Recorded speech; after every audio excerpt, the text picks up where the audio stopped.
on your screen.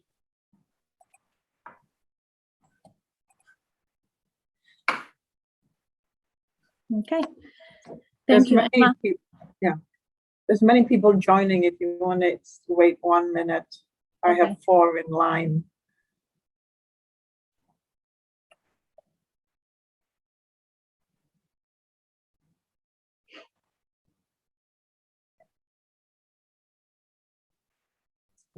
Okay. I think there's no more in line. Thank you, Milena.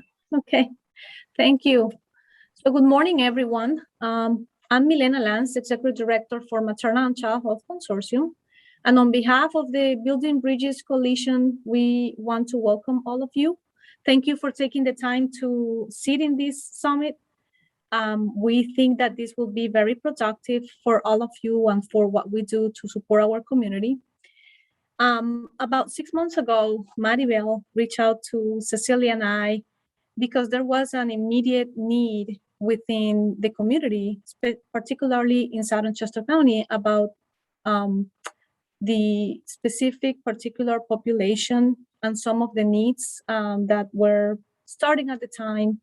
And there is a huge, huge need of how providers can actually respond to this need and how can we prepare and educate ourselves to better serve our community, particularly our immigrant community in Southern Chester County. And so I want to thank this subcommittee because we've been coordinating and planning this event just to make it possible and have it on a morning like this one. So thank you for our members for all the help that you have been providing and all the coordination and dedication. Special thanks to Emma. She's our coalition coordinator. Thank you for putting all of this together. Maribel as well. I want to thank you, Paulina, Lenda, Cecilia, and other members as well from MCHC, who has been providing a lot of support. So again, on behalf of the coalition, I wish you to have a productive morning, and we really hope that you can enjoy it and participate and actively ask questions to our panelists. Thank you so much for our panelists as well for all the information they are ready to provide for us. Pass it to you, Emma. Thank you. This is just a rough agenda for today of our presenters. We'll be hearing from Detective Joe Walters from Walton, it's Walton. From the Children's Advocacy Center, Ozzie Mendoza and Katie Walters from Stewards of Children.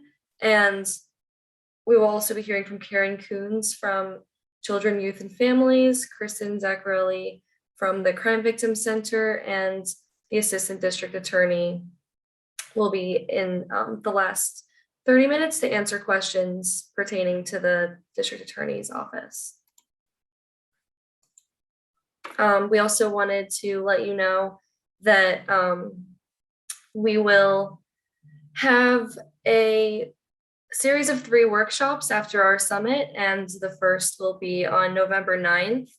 And that will be a virtual journey to Guatemala, a migration in our current context. And it'll be 12 to 1:30. It's sponsored by the Guatemala Partnership of Newcastle Presbytery and the Building Bridges Coalition. And we'll be sending out the save the date after this summit, so you can mark your calendars. And after, we will have 2 other workshops, one in January and one in March of 2022.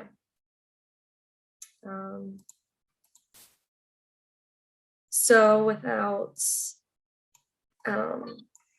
further ado, we can have our first presenter. It's Detective Sergeant Joe Walton, and he's from the Children's Advocacy Center. He's dedicated 30 years to working in law enforcement with Phoenixville Borough and Chester County detectives. 27 of those years involved investigations concentrating on child abuse. He has been a trained and certified child forensic interviewer since 2010 and has worked 18 years in the Internet Crimes Against Children Task Force and computer crimes. And joining him will be Ozzie Mendoza and Katie Walters.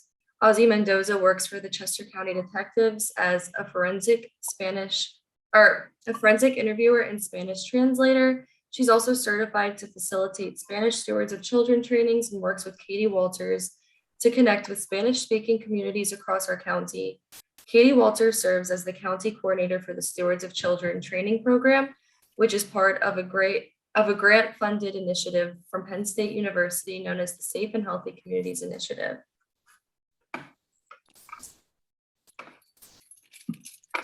Thank you, Emma. Is that my cue? Okay. Good morning, everybody, and thank you. So my name's Joe Walton. I'm a detective sergeant here with the Chester County Detective's Office, which is the investigative arm of the Chester County District Attorney's Office. And here at the Chester County Detective's Office, we run the Child Advocacy, or the Children's, Advocacy Center. So, and I am the executive director of the Advocacy Center. So let me first touch on the CAC, the Children's Advocacy Center serves Chester County. We also assist outside agencies, federal, state, local outside agencies, mainly concentrating on the coordination of investigation and forensic interviews of children. So in the, as the executive director of the CAC, what we have is more or less a child-friendly environment. It's age-appropriate. It addresses dealing with children first, a child-first mentality. So the CAC is comprised of a family room. It's here on the 4th floor of the Chester County Justice Center. What happens is we have a family room where the family would bring the child or the witness or the interviewee, if you will. And it's like I said, it's a comfortable area for families and children. They come in, and we then have two associated rooms where we would interview the child in the interview room. We record all of our interviews, and again, the interview is conducted in such a way, and I'll talk about that in a little bit. It's a forensic interview of a child, and I'll talk about that in a little bit. But basically, the CAC is an area where everybody that has a concern for this investigation or this child would be able to gather for our a one-time, ideally a one-time event. So we conduct the forensic interviews in that room, and we have everybody there at the time of the forensic interview that has to deal from our MDT that has to deal with that, the case, the investigation, the family. The ideal scenario is we want to minimize the exposure of the child to the justice system. So basically, our CAC is a little different in Chester County than the rest of the state. We are prosecution-based, and we are law enforcement. All of our forensic interviewers are police interviewers, except for Ozzy Mendoza, who you'll hear from, who we just recently, we hired her recently. She does bilingual forensic interviews in Spanish and assists us with that. But we have in the county, we have serving our Child Advocacy Center, we have about 16 trained and certified forensic interviewers. Again, I'm going to touch on forensic interviewers, but just let me go through the little bit of history with the Chester County Advocacy Center, Children's Advocacy Center. Again, it's a child-focused center that coordinates interviews and assists with investigations. Here at the county, we are, as the child abuse unit with the county detectives and the host of the CAC, if you will, we're the clearinghouse for all child line reports that come through the county. So anything that comes from child line or children, youth, and family will come through our office. So we actually have eyes and we can see each one that goes out. Those child line reports will then be sent out to local jurisdictions where we as the Chester County Detectives Child Abuse Unit are there to assist with investigations and whatever else might come up in the investigation for any agency involved, as well as the CAC to assist in forensically interviewing the children. The CAC utilizes a multidisciplinary team of many of which are here on this presentation today, from crime victims and children, youth, and family. We also have linkage agreements with medical and mental health facilities. In our MDT, it consists of other agencies such as probation, prosecution, other law enforcement, and as I said, medical and mental health. The CAC facility, as I said, is located here in the DA's office. What would happen is, for the process of coming to our CAC, there's always a little groundwork done ahead of time. When the contact is made with potential victims' families, they're advised by Crime Victim Center, and they'll get into that, I believe, with their presentation. But they will host them here. They will wait for them downstairs. They'll escort them up here to the 4th floor and into the family room, and then they'll assist through the process. So that's kind of the way that goes. And as I said, we have forensic interviewers that, well, once we get all that in place, the forensic interviewers are trained and certified in basically interviewing children of all ages. So we interview by protocol. Let me backtrack a little bit. The Child Advocacy Center has a protocol. It's countywide and is accepted by all law enforcement in the county and other agencies through our agreements. There's a protocol to these investigations and these processes. Typically, that's followed. As I said, everybody has their part, including the agencies involved. So as part of that, we require that any child that's a victim or a witness involved in an investigation or a disclosure between the ages of 3 and 15 years old is interviewed at the CAC through our protocol process. We don't like to stray from that, but on occasion we must. In the county, we have different scenarios where children are in, say, secure facilities, or they just can't get here. It's few and far between, but it does happen. The ideal scenario is that they come here and we have everybody here that needs to address any issues that come up in a disclosure or assistance for the child. It's truly child first is the mentality here. We want to, like I said, minimize exposure to that child. The worst thing in the world, when I got into this in the 90s, and what we did when we had a child disclosure, we bring parent and child into our detective's office and sit them down next to each other in a detective's chair and desk and say, okay, tell me what happened. And obviously we've moved on from that. The development of the forensic interview process, the development of the investigation process, and all this has bettered itself through the years. So it's a much better process these days, and we are successful in minimizing that and minimizing the stress to the child. So between the ages of 3 and 15, they'll be interviewed here.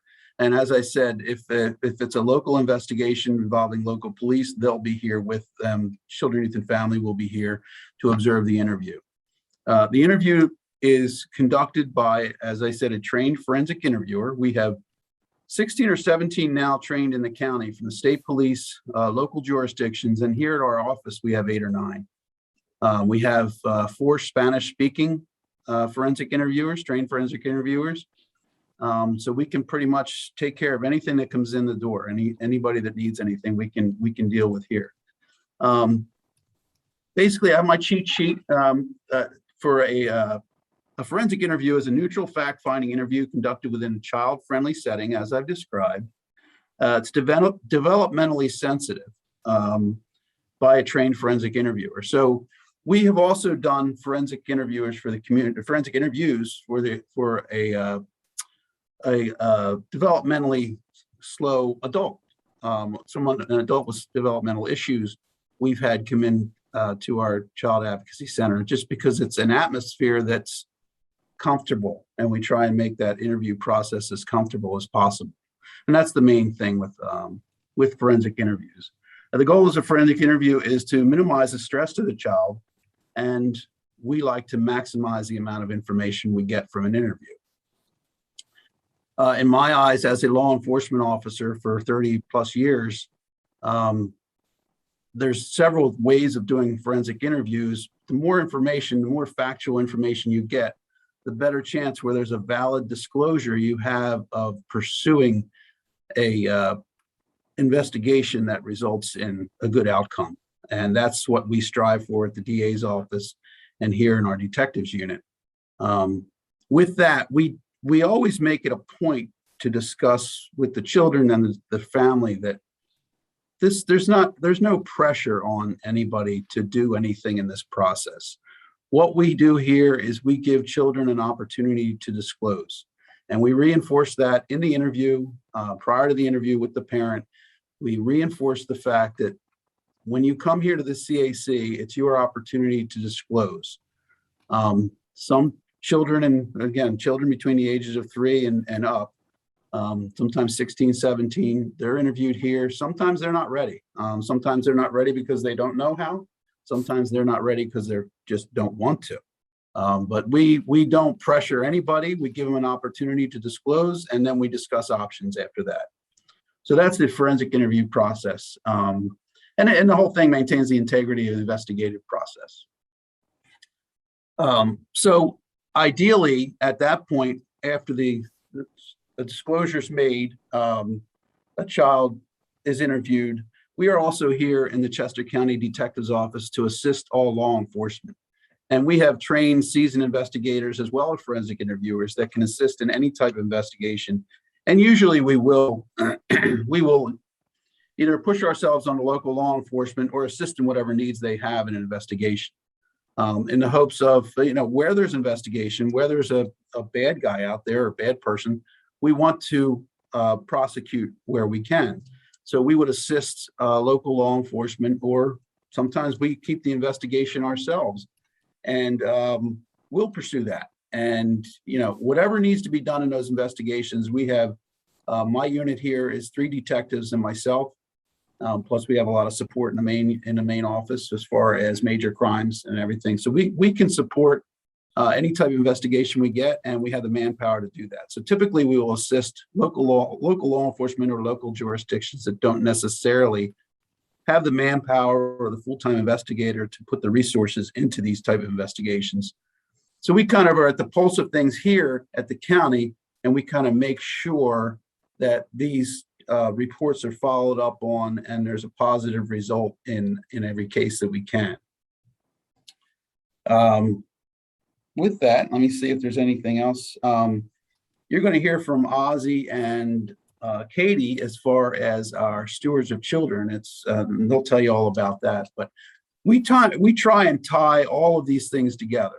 With the Children's Advocacy Center being based out of the County Detective's Office, the stewards of children being based out of the District Attorney's Office, the prosecutors involved in child abuse investigations are all a specific group of people. So we all kind of deal with these cases together, and we're all seasoned and trained. And as I said, we have 4 of us here in the detective's office, and we have 4 prosecutors that only handle child abuse cases. So one prosecutor will be on a little later, and we'll be able to hear from her. So I'll open it up to any questions you might have about the CAC, or however you want to handle that next.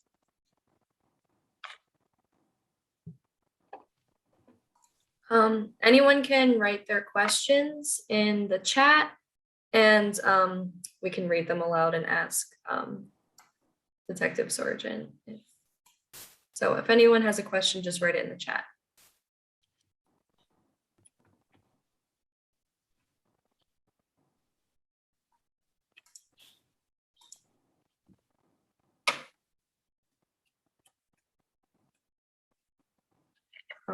And at any time for the rest of the summit, if you have any questions, you can write them in the chat if they come to you, and we'll always ask them at the end of each presenter.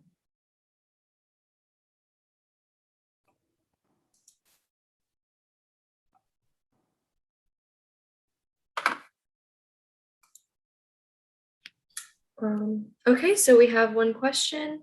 How long does it take after a child line is made until the forensic interview? Typically, that can be right away. Sometimes we'll get the investigative information prior to the child line being made. So that's not the child line itself, for the child report doesn't drive it. Many times these things are investigated before that comes out, and sometimes it can be immediately. If the information is fresh through child line and we receive that, as I said, we keep eyes on most of them that come through here. I can't read them all, but I read a good amount of them, or the detectives here when they're sending them out. or we have a person that's specifically, their job is to go through these child lines and send them out to the jurisdictions. If something is highlighted, she'll let me know, and then we can actively pursue that. We've had them done before they've come out, and we've done them immediately after. Sometimes when they're farmed out to local law enforcement, there is a little process, but they would be less serious cases. Not that anything's less serious, but when the law enforcement officer gets in contact, they'll then schedule that. So it could be a week or two out as far as scheduling, but typically if they need it to be addressed, they will be addressed immediately. Thank you. And we have another question. How do you handle the person causing harm if the parent? How do you handle it if the person causing harm is the parent in the room when conducting the interview?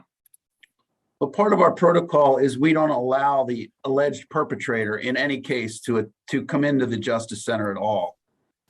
Typically, where there's a disclosure and there's we call it an AP. And so the alleged perpetrator, let's say it's a family situation where a child is disclosing she's being harmed by, he or she being harmed by a parent. Well, that would come out initially, and typically, and CYF will get into their response to these things, but typically,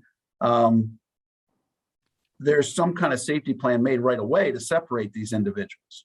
Law enforcement, if we don't have CYF there at that point, if it's that early, we will make those arrangements to separate the individual. That's very important in an investigation or any kind of issue where there's disclosure with a child, to separate the child from the alleged perpetrator.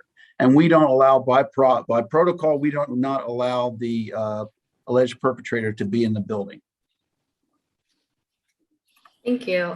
If someone was charged with indecent assault, can they be around children? Well, it depends. That's what you hear a lot of these things. If someone's charged with that crime, that doesn't necessarily preclude them from being around children. A lot of times in the process, if someone's charged and arrested, they set bail. If they don't send them to jail, they'll set bail. And that bail will include conditions. And those bail conditions would be that person not be around children. Outside of that, after a conviction, there's Megan law, there's several levels, and there's also several levels of indecent assault. So that can be several levels of crime. So there's no blanket statement that if you're convicted of or charged, especially charged, outside of bail, there's nothing that can be controlling on you outside of the bail recommendations if you're charged. So the answer is it depends. If it's a very serious case, it's a bail condition, they might not even be on the street. But if it's a conviction later, it would be a Megan's law issue where it's very hard to govern being around children. That's a very general statement. But where the criminal justice system and law enforcement can control that, they try and do it, and CYF, and anybody has control over that, they try and do that. They do the best they can, but that's very general and very hard to be specifically controlling on an individual as far as that scenario. Thank you. What happens with the process and the victims when the crime was done in another state and is notified here? We have that scenario a lot. We will basically pursue the interview and the investigation as much as we can with we will assist that jurisdiction. So case in point, we have an incident now where family is here. Incidents occurred years ago in another state. There's language issues. Again, we try and gather all the information. We have everything here. We offer the same services for them. We have everything here to help to gather the information. And then we have everything here as far as our investigators to get that information to someone in another state. And there would be the same process for advising them. It would be a child line report, but it would also be a telephone call to that jurisdiction to say, here's what we have. We have child here. We have, sometimes we've had child here, defendant in another state, but the incident occurred in a third state. So we, any cases that we get and any children that come in to here, we'll do our best to make sure that's properly investigated by the proper jurisdiction.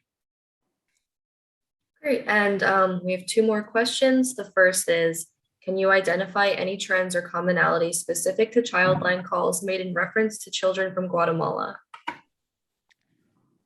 Well, there's usually trends in that type of activity where there's trends in groups, where there's larger groups of people appearing in areas, and the methodology of reporting, like we're doing here today, the methodology of reporting is made known and people are aware. You have certain groups in certain areas, in different areas of the county, there's different groups, but yes, there's the issue with the Guatemalan community many times for us has been language issues, because there's been Spanish to English, but it's not Spanish. It's Quiche or some other dialect of Guatemalan issue. So that kind of rings when you hear it. Okay, and we've had over the months, over the last couple of years, we've had more of that than we had prior. So can I say there's a commonality specific to that community? Yes, and that commonality generally, the process is the same. The difficulty sometimes can be in interpretation and language. And that perfectly ties in with the last question, which is, how do you address issues of language other than Spanish? We have a lot of options. We have a thing called Language Line, where we can communicate with through any language through the telephone.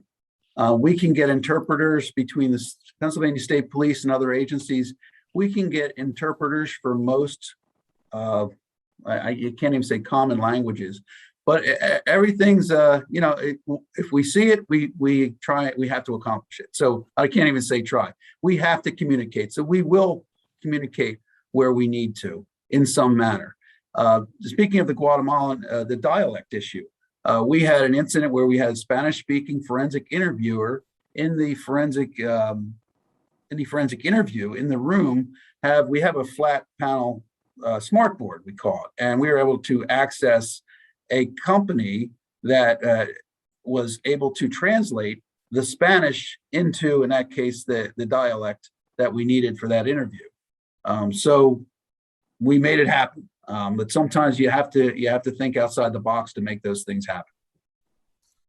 And then we do actually have one last question. It's when the violence is psychological but not physical, will there be some way to notify you so that they can reach that child? Well, we have the child line is a way. We have a hotline at the district. If you look at the district attorney's office website, the child abuse unit, there's a phone number there. There's a phone number for the child abuse unit itself. You're probably going to ask me what that is. I'll put that up there before we're done. It's up here. It's on the county website, but you can call your local, anybody can make a disclosure. If we're talking about a child here, there can be a disclosure or some adult, be it school or law enforcement or CYF or some adult that they can explain things to. That will start the process of child line. There's online, there's NCMEC, National Center for Missing and Exploited Children, is a common place for complaints such as that. If there's websites available, like I said, the Chester County website specifically has the departments. One is the Child Abuse Unit, the other is the Child Advocacy Center. And there's a hotline to the county detectives or the prosecutor's office as well.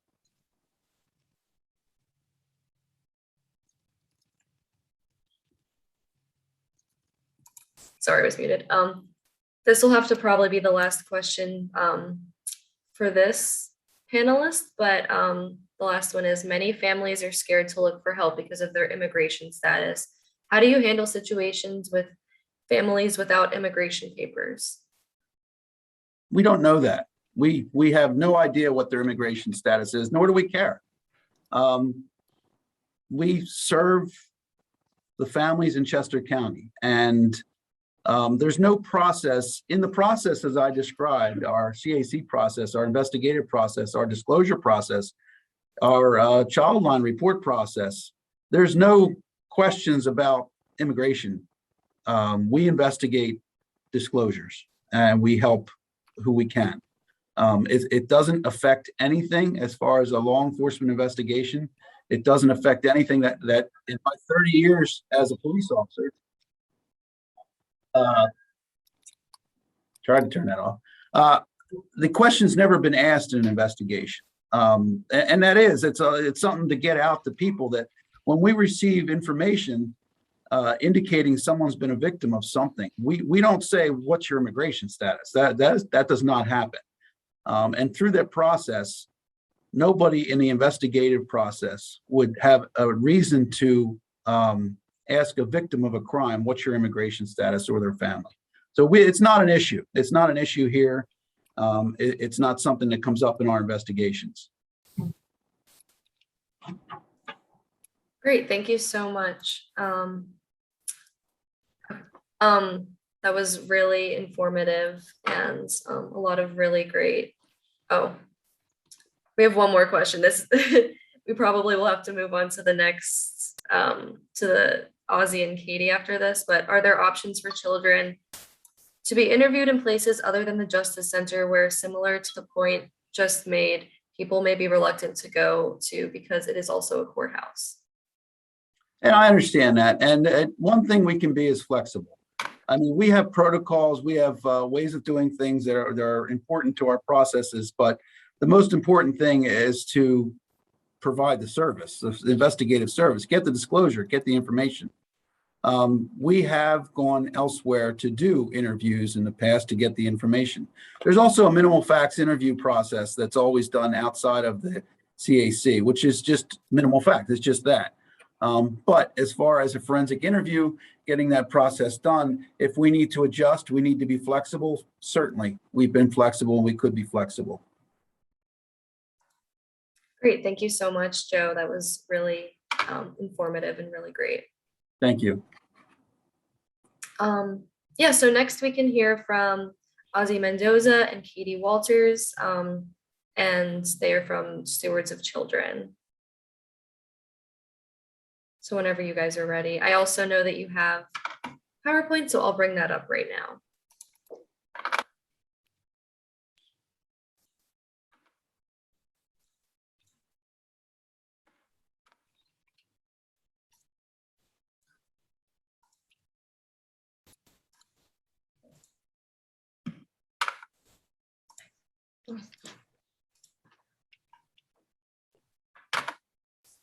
Did you want me to start with the video? Introduce the video. Yeah, So okay. we're from Stewards of Children, correct? And this video kind of just encompasses what Stewards of Children is, the mission, kind of what we aim to inform people and educate them on. So after this video, we'll kind of go over a couple of the main points, but this video is really good to just kind of get the whole message out there of what Stewards of Children is for.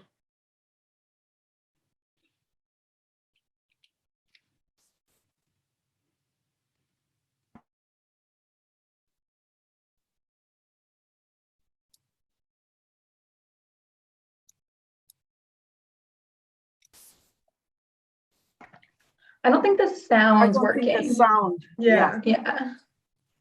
Sorry, here, let me share the sound. Yeah. Sorry about that. Technical difficulty. No worries. I forget to do it all the time. I forgot to. All right.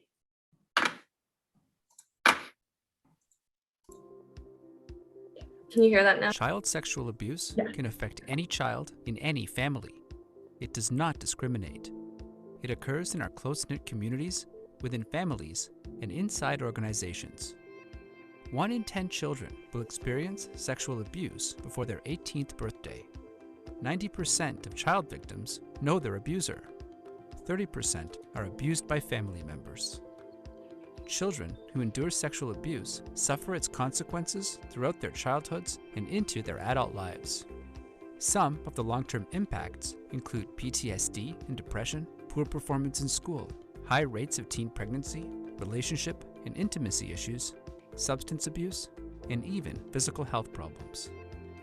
The statistics are startling, but evidence shows that prevention education can help reduce the number of children experiencing sexual abuse. Ending sexual abuse requires a cooperative community effort. By learning about the signs of abuse, how to discuss sexual abuse with children, and how to report and stop sexual abuse, adults can become better advocates for children and help make our communities safer. Darkness to Lights, Stewards of Children training is designed for concerned parents and family members, youth-serving organizations, and child caregivers, and any adult who wishes to become an advocate for child safety, and will provide you with simple, proactive steps to protect children from sexual abuse, the ability to recognize signs of child sexual abuse, and resources and avenues to report and respond to the abuse. It doesn't matter who you are, we all have a moral responsibility to stand up for children.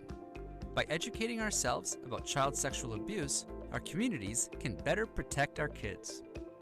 Together, we can support generations of happier, healthier children. Research is important in understanding how we can best support each other in sustaining our efforts. If you have the opportunity to participate in a survey after your workshop, we hope you do. If you suspect child abuse is happening, the right thing to do in Pennsylvania is to call Childline.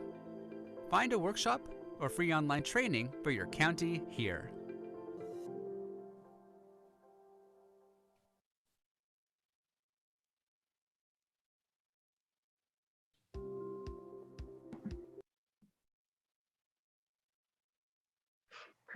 Cool.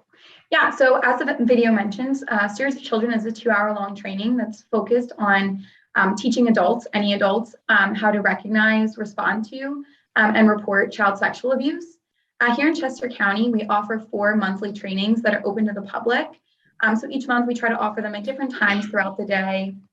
And you can find that information by going to our website, which you can see there in the corner is 1in10.info, or if you have your phone near you, you can scan our nifty little QR code.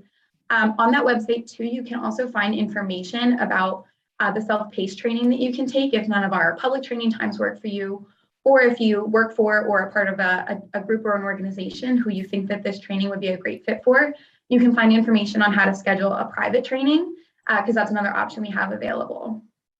And we hold trainings both in English and Spanish. If you opt for the English option, you'll get me. If you need Spanish, you'll get Ozzy.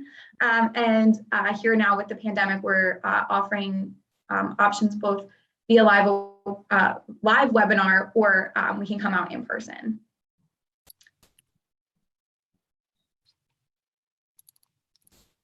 So that's kind of a brief overview.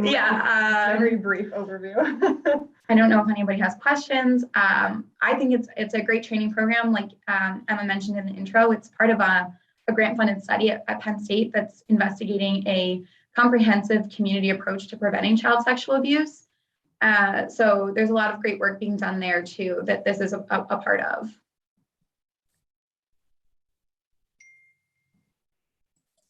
Yeah, thank you so much. If anyone has any questions, you can just write them in the chat and I can ask.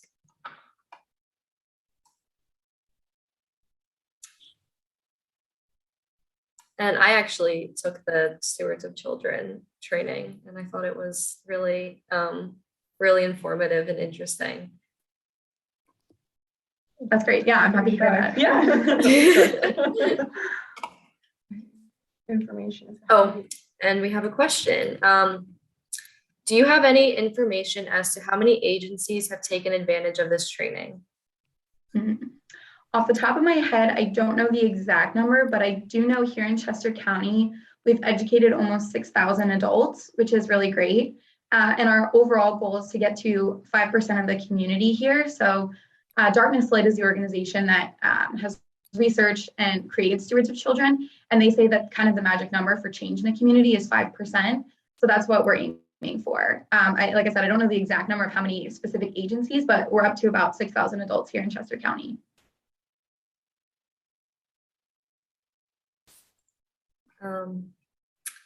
And Tamara Wilson from CASA said that they've had Stewards of Children come out to train their volunteer advocates on multiple occasions. It's great and informative training. And then we have another question. Is this different from the mandated reporter training?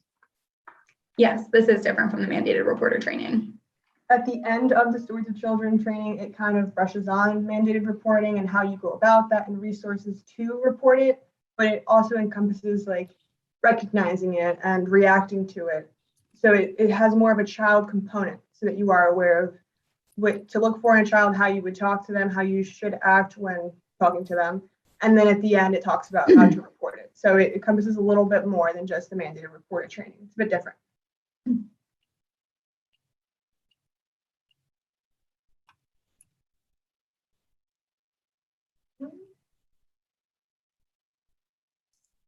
And how often do you recommend that folks get retrained with stewards of children? I think it's been over 2 years since my coworkers and I participated in one. I always like to say, I don't think that you can ever hear this information too much. I think that it's really important to reinforce. So I think 2 years is a great time. There isn't any kind of specific timeline, but like I said, I always like to tell people, I don't think that this is information you can hear too much, especially if you have maybe new coworkers or, it has been about 2 years. It's also good because when you take it throughout, you'll get like different groups of people that take it with you. And in the training, we have discussion sections. So it's always good to, talk back and forth with new people and get their insight and kind of be able to answer their questions as well. So it always promotes more of a group discussion and people get great information out of it. I think too, every time I facilitate these trainings, I learn something new, and it's quite literally my job to watch these videos. So I think that that's another thing to keep in mind. Every time you watch it, you learn something new.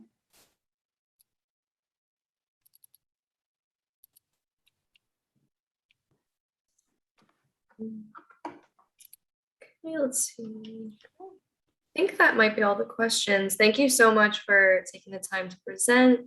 And this is really, it's a really good program. I highly recommend it. Oh, one more question. I wonder if this training can be brought into regular parents in the community. Yeah, so that's really what we're hoping to do. So we try to get out with as many different channels and, on social media, through the school districts, through our public trainings that we offer every month. So we're working on it.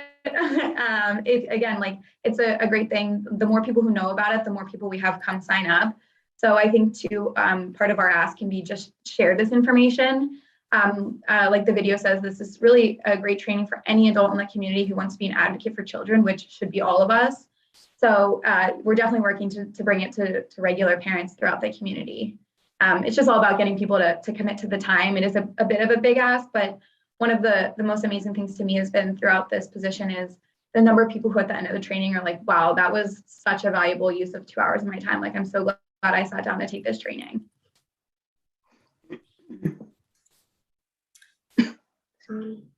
That's great. And if you also wanted to put your contact information in the website in the chat, since I'll be taking this PowerPoint down soon, so everyone can have it. Yeah, we brought it to our school district and it was well received by the Spanish speaking population. It's good to hear. Wonderful. Yeah, that's great. Yeah, well, thank you so much. Thank you. Thanks.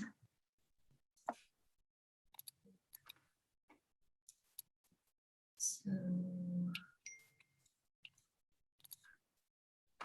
sorry, 1 second. Let me share my screen again.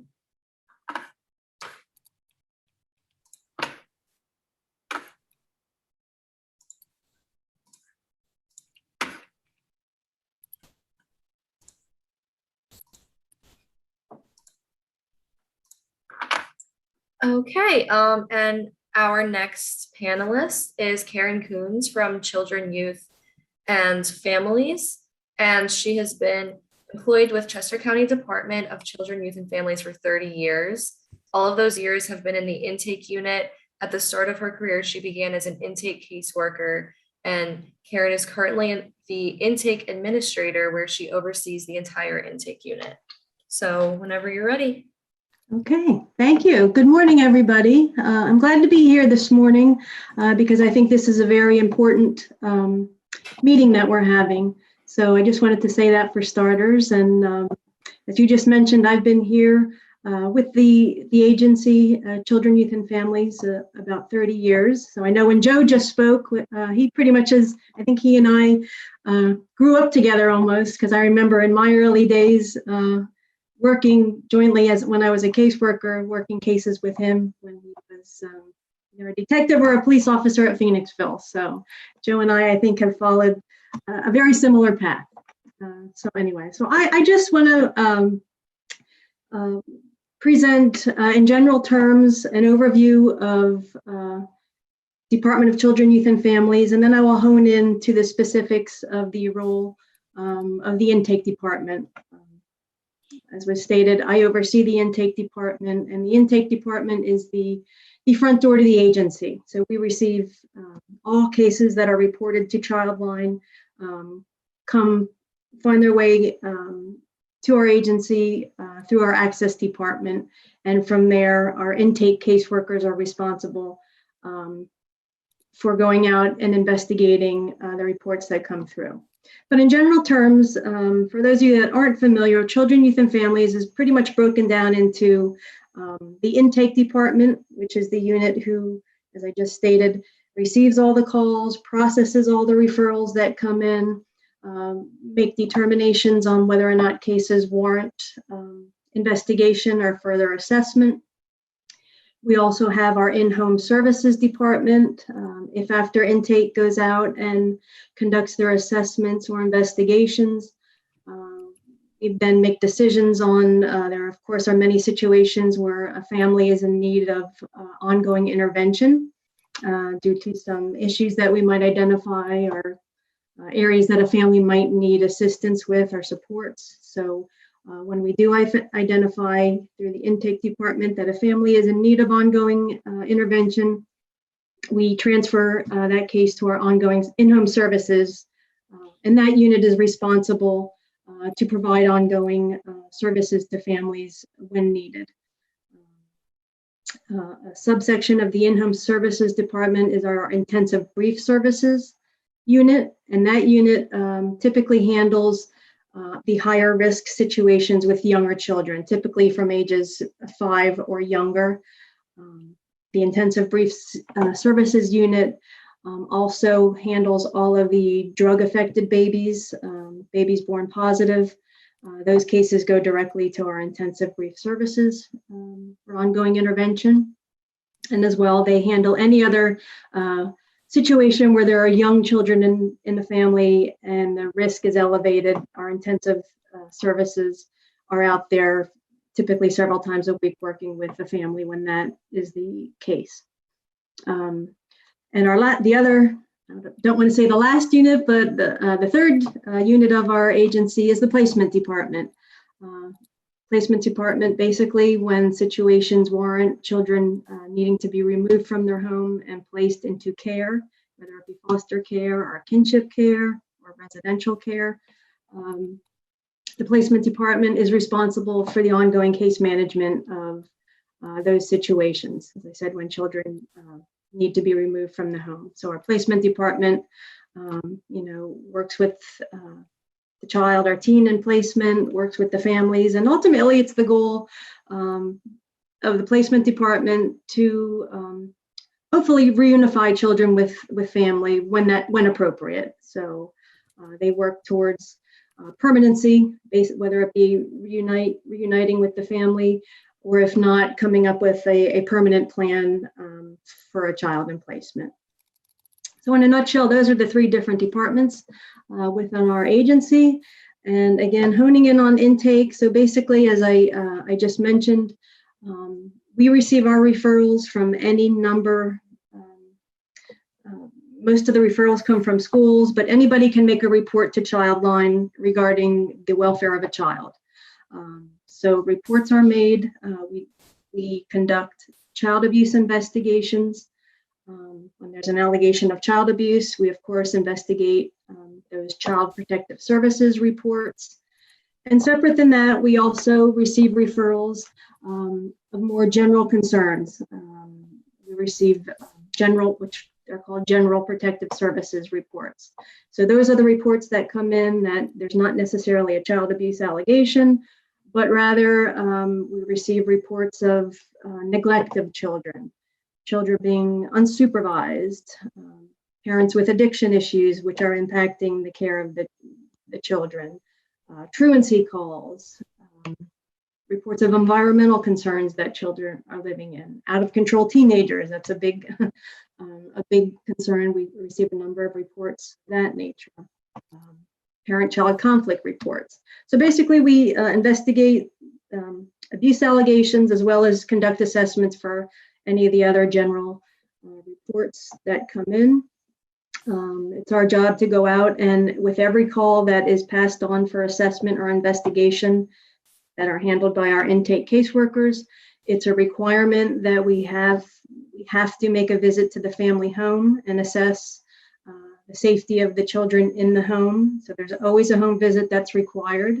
We must meet with every individual in the family, have interviews, and as part of our assessment, talk to everybody involved in the family situation regarding whatever it is that was reported to us.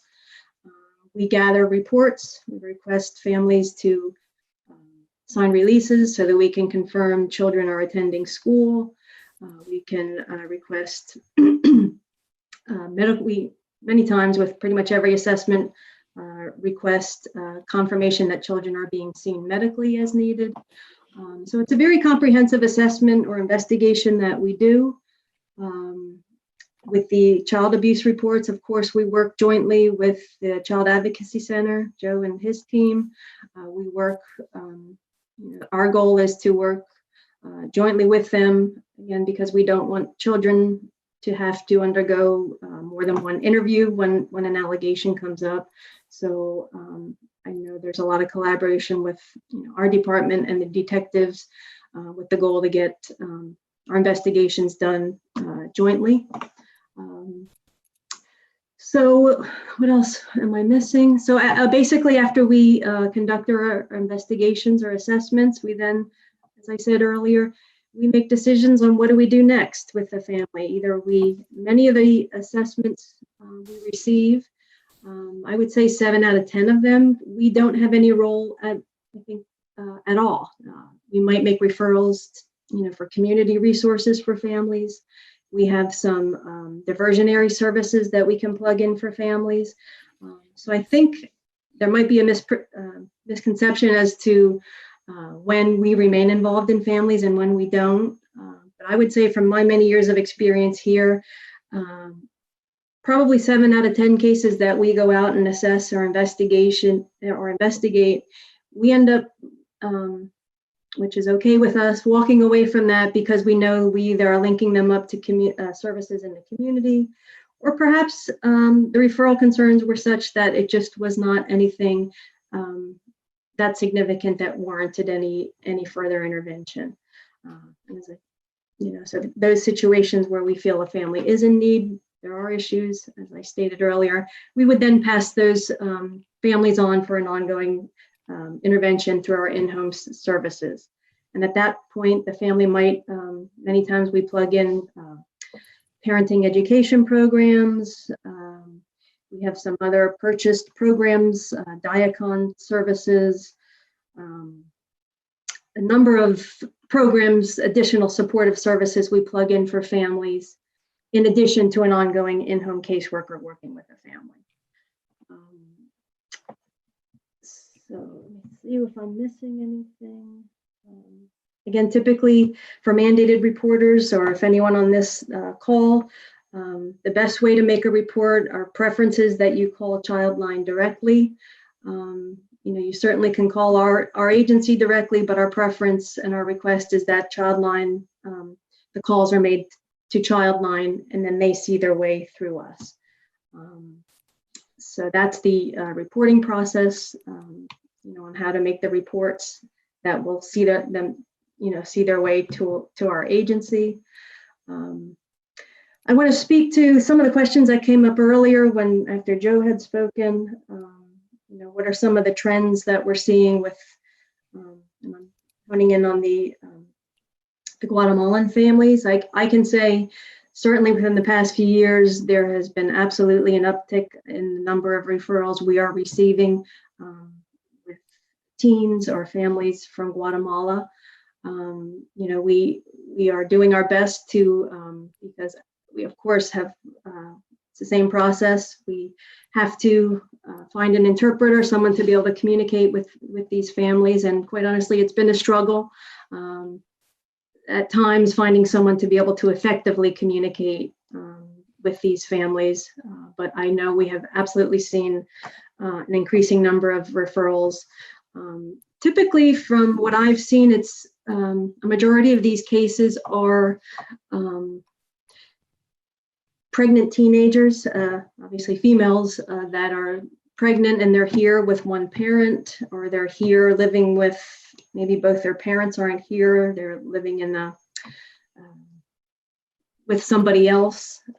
So those seem to be the majority of the cases we're receiving. Again, it's typically pregnant teens. We've gotten some referrals where teenagers are in fact out working in the fields and are not enrolled at school at all. So I'm aware of more than a few of those types of referrals that have come through. So we have had discussions in our agency that we've got to do whatever we can to better get ourselves on more solid footing with being able to accommodate the needs of these families, because we're certainly seeing it come through. So we do have a few interpreter programs that we utilize, but sometimes some of these situations are abuse allegations, and we've got to get out there and immediately in some cases, if not within 24 hours. And sometimes finding an in-person interpreter for some of the other dialects is a bit of a challenge. But as Joe said, we do our best, whether it be phone interpreting.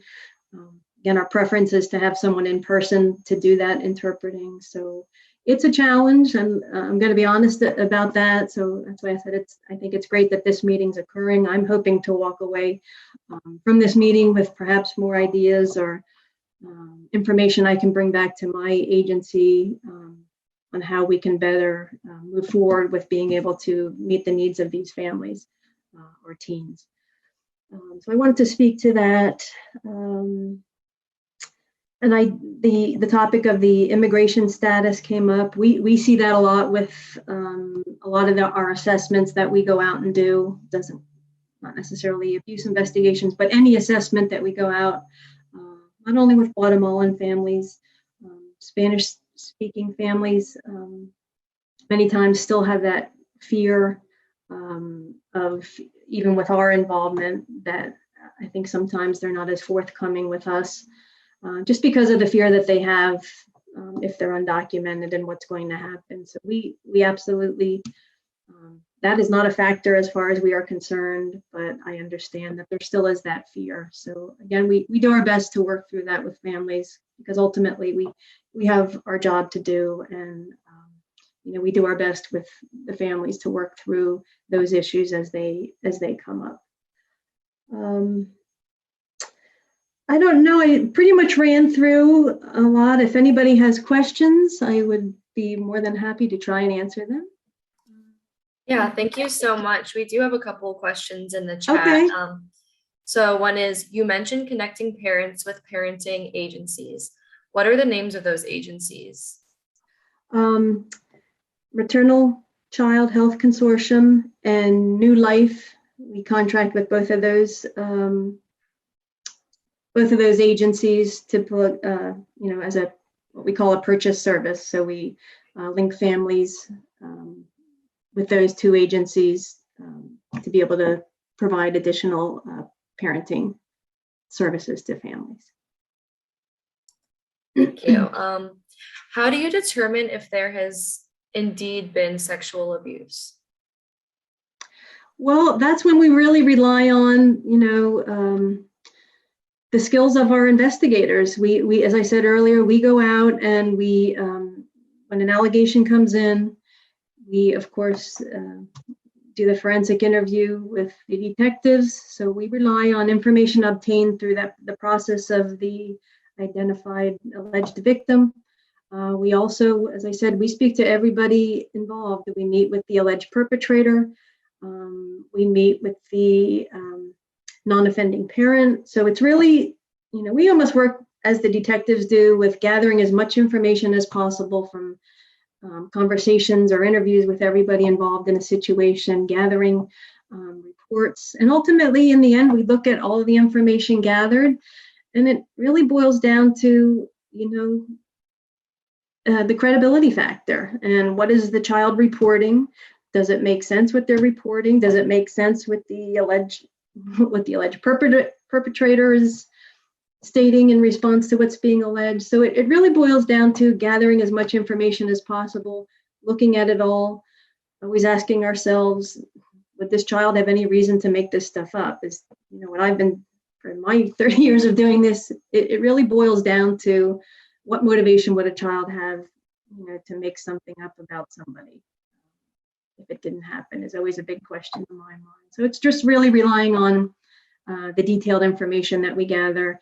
And from there, we're pretty comfortable in our decisions being made, knowing that we've done a pretty comprehensive interview investigation process. Thank you. How brief are intensive brief services?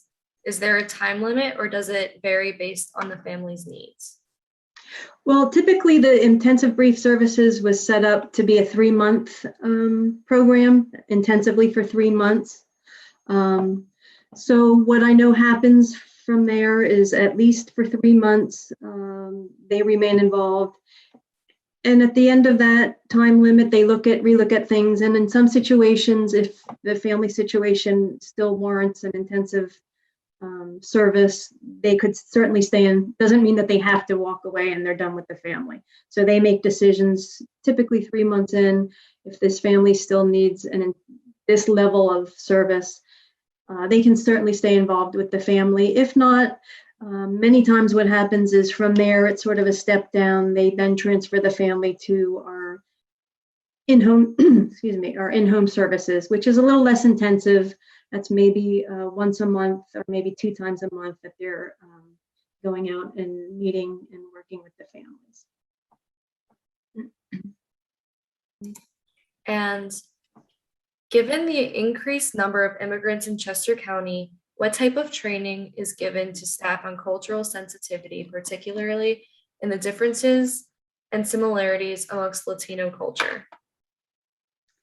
Well, I know through our training program, our foundations program, when our new staff start, a part of that training program includes, you know, this same exact topic. So working with other families of different cultures, different races. So it's woven in from the start when caseworkers begin with the agency, and there's ongoing trainings in-house that we've endeavored to work with, you know, different populations to continue the training process, to, you know, continue to work with the different backgrounds of families that are coming through our door. So it's an ongoing process. I know we've recently endeavored racial equity training, which has been very, over the past 2 years, we've, you know, initiated that. So that's been a great training process for our staff. And I know we continue to look for ways to continue to learn, to be able to work with the families that come through our door. Thank you.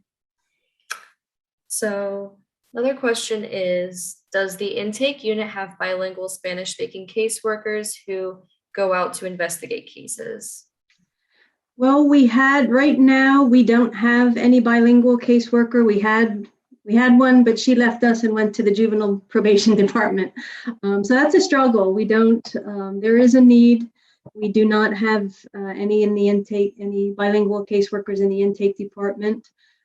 So therefore, when we proceed with these cases, that's when we are tapping into the interpreting services available to us to be able to go out and, again, meet the needs of the family. So it's a struggle. I know our agency's continuing to try and hire and look for people to come join our team, bilingual caseworkers, but currently right now, unfortunately, we don't have any intake bilingual caseworker. We've had a few over the years, but right now we don't have any. So that too is a challenge. Thank you.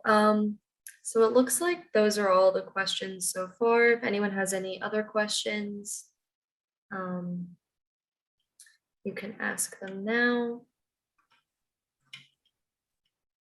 Give it a couple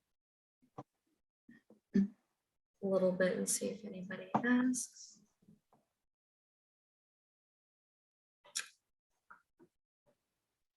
And if not, you can continue to write your questions in the chat and we can always return to them. And we're actually ahead of schedule right now. And I don't think our next presenter is here yet. So what we can do is, if anybody has any questions for anyone so far, they could ask, or we could take a 5-minute break, 5 to 10 minutes, and come back when our next presenter's here. So,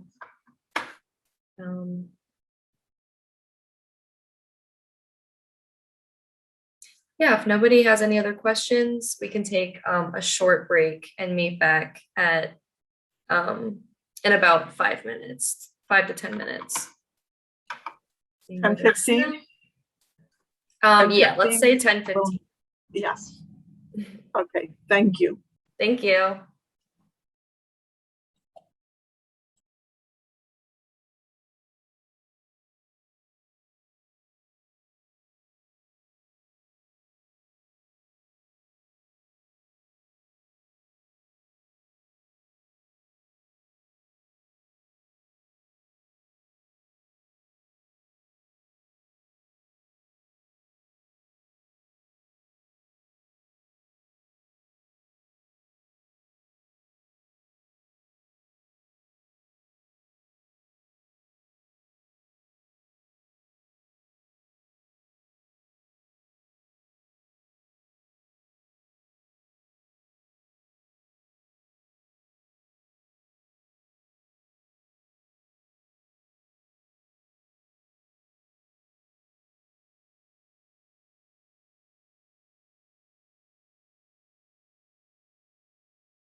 So our next presenter probably, I don't think she'll be able to be here until 10:30. She had a overlapping schedule this morning.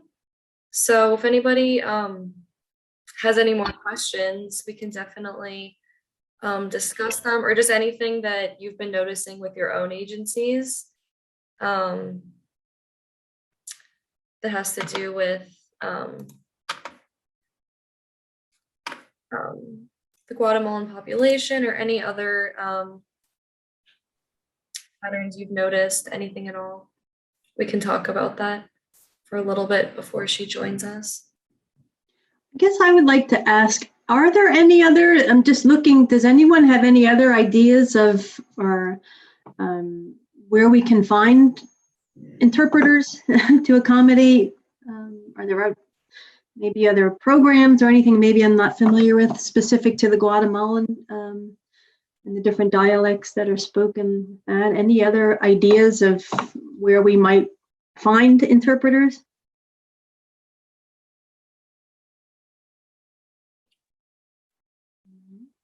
If I could add to that question, maybe we can get this information. We're getting information out. Maybe we can get this community to perhaps offer some assistance in that. Yeah. In getting, because I know there's dialects. I know that we could say there's one and then the two are different. So maybe we can get this information out to them that can trickle back. Here's some options for translation. So at Canaderia Community Service, when we have folks who speak any of the Mayan languages, we use Maya interpreters, which I think maybe LCH told us about. And it's about $3 a minute for telephone translation with a minimum of 30 minutes. I can share, if I can figure out how, I can share like the flyer that we have from last year.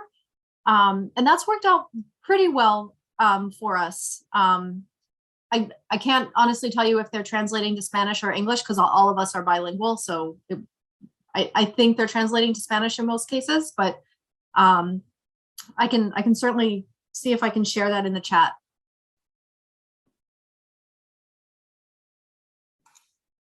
Thank you. That would be, if you have a flyer too, you can send it to me and I can send it to all the registrants after. Okay. And Detective Walton, I think that one of the things that, and why this coalition started, is actually just learning the differences. I think the next two trainings are going to be focused on the Guatemalan population. There's actually 25 languages that are spoken in Guatemala, 22 are Mayan. And I think because Spanish is the official language, what we find is many of our families will try their best to speak Spanish and not necessarily share that they feel more comfortable in a Mayan language. So part of what we're asking social service agencies is to really ask. Right now in Kennett School District, we have identified 9 languages already that we have, and this is just in Southern Chester County, and so I think it becomes important, and that continues to be my question is, what are we doing to train service providers of the differences and cultural differences that may be, without profiling the communities, without it being a negative, for us to be able to really assist them when they come to us asking for help and making them feel comfortable. Yeah, and I just got a message, maybe checking with the Spanish major department at local universities, and also Propio for translation in Guatemalan languages. Just to add, cultural diversity is one of the hot topics for a lot of the trainings that are provided. I was just, as the question was asked before, I was looking back through our, and training comes along, especially through the CAC world, the National Criminal Justice Training Center. They're always sending out, and whenever we get them, we forward them out to, as far as this community of law enforcement, we forward those things out. But cultural diversity and that sort of thing are very prevalent in training topics these days. They're out there, we send them out. And the problem becomes in the world of law enforcement, as the world of CYF, or Children, Youth and Family, and crime victims, is finding the time, on occasion the funding and different things. So we have to be creative in all those things to find all that, the resources to be able to attend as well.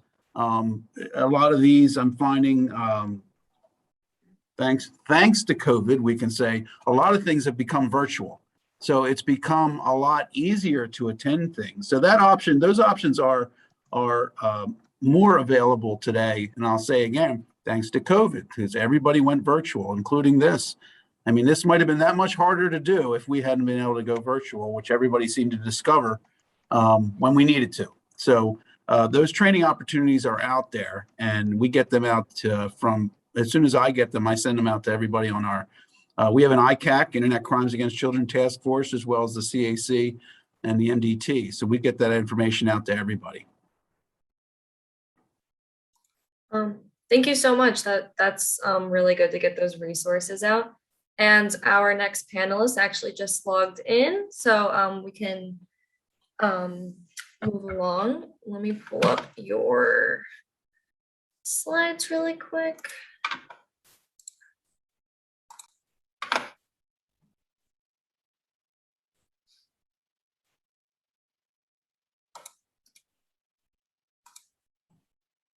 Okay, so our next panelist is Chris Zaccarelli, and she is a 1992 graduate of the University of Pittsburgh and 1997 graduate of the Widener University School of Law.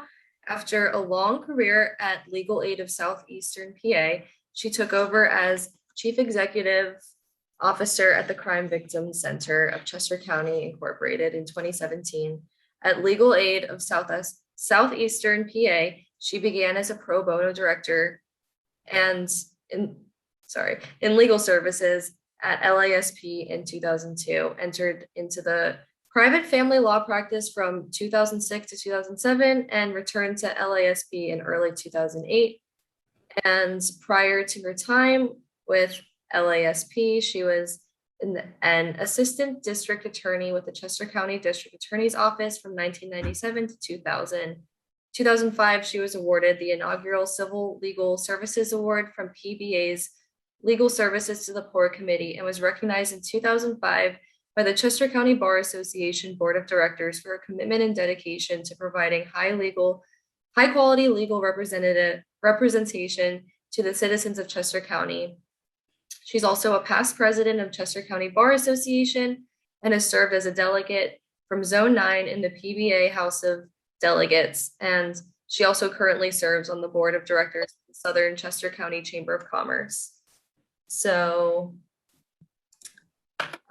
whenever you're ready, Chris, I have your PowerPoint pulled up, and just let me know whenever you want me to change a slide for you. Okay, thank you, everybody. If I'd known Emma was going to read the entire bio, I would have definitely shortened it. Sorry for that.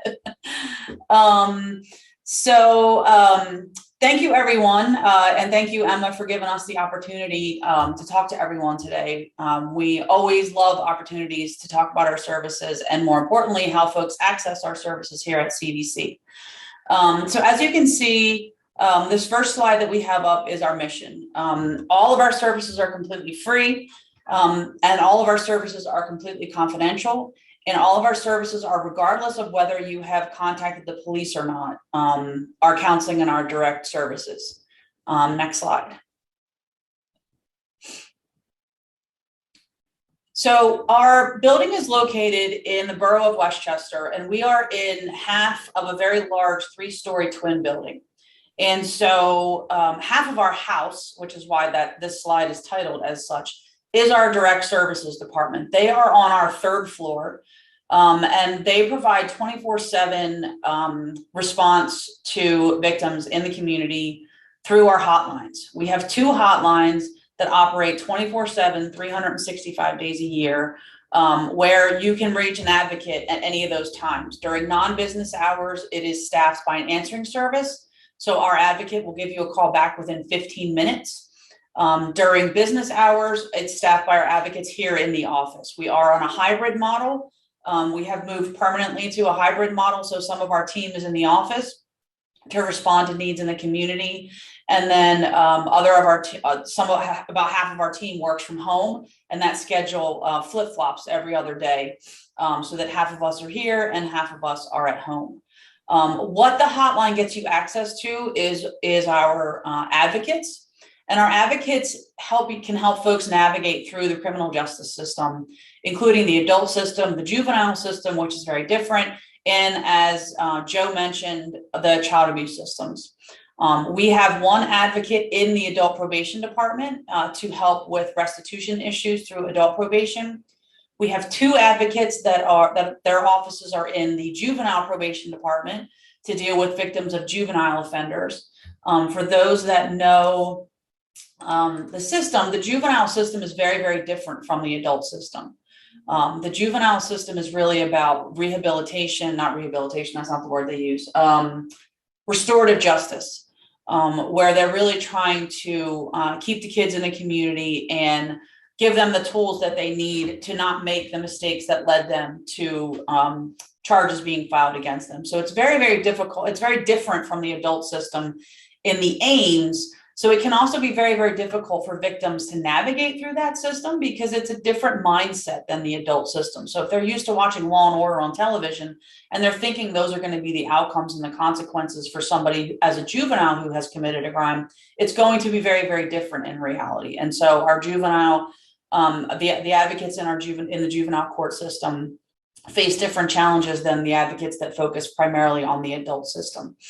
And please feel free. I know that Emma has time for questions afterwards, but if something I say, creates a question, by all means, please feel free to throw it up in the chat, Emma, if you could monitor that for us, or just, raise your hand and I'll be happy to answer any questions. We also have Christina and Claudia, two of our advocates in the audience. So if you have any questions for an advocate specifically, they're here to help as well. So our advocates also, the hotline also gets folks access to our accompaniment, which basically means that we are in person with our clients through different processes in the legal system. So that could mean that they're accompanying them to a forensic rape exam in the hospital. We did return to doing that during COVID back in November. So we've been doing that for almost a year now that we're back in the hospitals. Police interviews, DA interviews, and then of course, court proceedings. So our advocates can go to anything from a preliminary hearing that's held at the district justice level, a trial that's held at the court of common pleas level, sentencings, and basically anything in between where the victim feels like they may need some support or the victim's family feels like they may need some support. The best way that I can describe our services is that friendly face in the room. We've all been to that networking event or that party or fill in the blank where we know a couple of people, but not a whole lot. And so the first thing that we do is we scan the room and we find that one person that we just go over to them and we say, okay, this is my home base for now. I'm going to move from here. During the criminal justice system, victims are introduced to lots of different environments with that same type of feeling where they're really not sure who's in the room. And sometimes they're not even 100% sure why they're there. So the advocate is that friendly face that they can go to, their home base, that they can sit down next to and take a breath and have a moment and think, okay, I'm not really sure what's going to happen today, but my advocate is next to me and I know that they're going to answer any questions that I might have. I have a safe space to ask questions and I have a place to land if I'm confused or scared or any of the above emotions that folks go through as they're navigating the criminal justice system. Our counseling team is also a part of our direct service team. And we have 2 full-time and 5 part-time counselors. They are mostly working remote. They have shifted to a remote platform called Doxy.me that a lot of our clients, like Joe said, the pandemic has given us an opportunity to discover some tools that we probably should have been using before, but we really didn't know existed. And Doxy.me is one of those tools for us. It's a virtual HIPAA compliant, even though we're not a HIPAA agency, platform that allows our clients to be seen virtually. We also do still have in-person. We returned to in-person counseling in June. We were intending to start back in the community in June, but with the spikes that we've been seeing, we've paused all those plans. We do have outreach centers typically located in Kennett Square, Phoenixville, Coatesville, and Oxford. Right now, the only one that's operating is in Phoenixville, and that's on Thursday afternoons at Orion Communities. I think it's from 2 to 4, but I'm not sure. You can check our website. At some point, we will return to in-person type of satellite offices, but we don't have a timeline for that as of right now because of the spikes that we've been seeing in the community with the COVID numbers. Our counselors do individual sessions, and they can either be in person or virtual or phone. If that's what the client prefers, it's all at the client's preference. Before COVID, we also had group counseling sessions. We did sessions out at the prison, sessions at Gaudenzia, or other specific groups like victims of homicide, folks that lost their family members to homicide, support groups for those types, or for instance, teenage victims of sexual assault. Right now, we don't have any group counseling sessions currently, mainly because of COVID and just those groups tend to not, that we haven't found much success in the virtual format of those groups. We tried them about 6 months ago, but weren't that successful. So we're waiting until we can return to those in person. And then our direct services team also provides, we have a victim compensation assistance program specialist, VCAP as it's known. And then restitution, we have the advocate I mentioned in the adult probation department. Katie Holton is our VCAP and special projects advocate, and she helps folks with the victim compensation assistance program, which is a separate program that's run through the state to get victims compensation from crimes that have occurred. That particular program, you do have to have reported that to the police, and you have to be cooperating with the police in order to get the compensation that can be afforded through that. And that can be property damage, loss of wages, counseling fees, medical fees, lots of different things. And it's not meant to replace restitution. It's just meant to fill the gaps when restitution is not available for whatever reason. It's meant to fill the gaps. And Katie helps our clients navigate through that and make sure they get all the paperwork submitted and things like that. And then lastly, our direct services team does notification services. So we let folks know of incarceration status changes. And we also let folks know of their rights. One of our advocates is located directly in the district attorney's office, our rights and services advocate. And she sends out notifications. So if a client has happened to miss either the police letting them know if they missed that, or if they're just not aware of our services, that's kind of our last line of defense. To make sure that everybody that's been victimized in Chester County knows about the services that they can take advantage of, and also knows of their rights. I see someone asked in the chat, what are the required credentials of your counselors? All of our counselors are master's level and either licensed or working towards their license. We do not require a license to be hired, because it's getting a counseling license is quite an undertaking. So we support our counselors while they are trying to obtain their license in the hours that they need and the training that they require. But they are all master's level in their education. And then, like I said, the notification services, that's at the end. I'm sure Joe talked a lot about the Children's Advocacy Center and our advocates that work over in that center. We have the Children's Advocacy Coordinator, the CAC Coordinator, and then we also have one advocate that is a specialized child, but all of our advocates are trained to deal with the child abuse cases.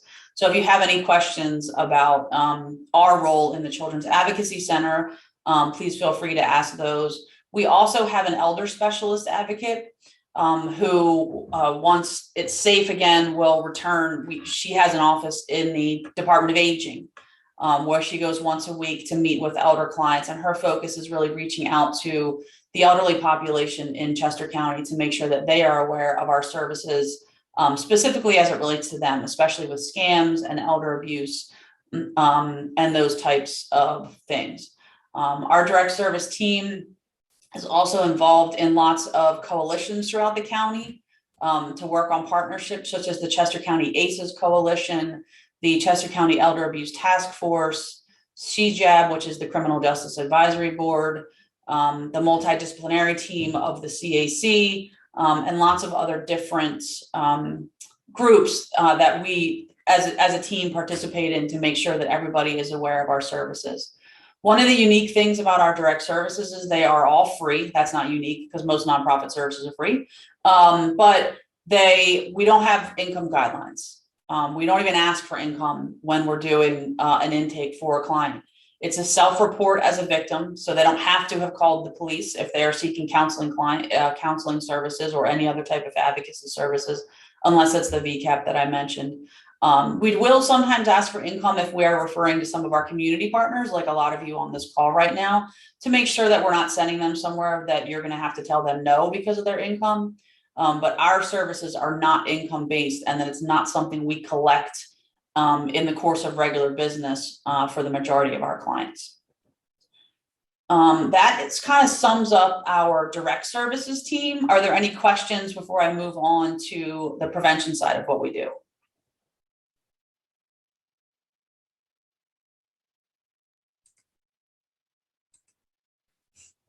Okay, next slide. Thank you. So this is just a few more tidbits about our direct services. As I mentioned, we handle clients from newborn to elders, residents of Chester County or those victimized in Chester County, so they don't necessarily have to live here. There are what we refer to as sister agencies in each of our surrounding counties. So in Delaware, it's the Delaware County Victim Assistance Center, Montgomery County Victim Services. So if the client was victimized in Chester County but lives in a different county, if they want counseling or things like that, we may refer them to a different county for their convenience.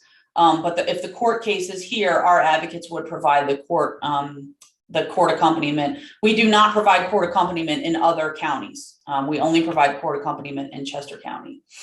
And then, as I mentioned, and just want to reiterate, all of our services are completely free.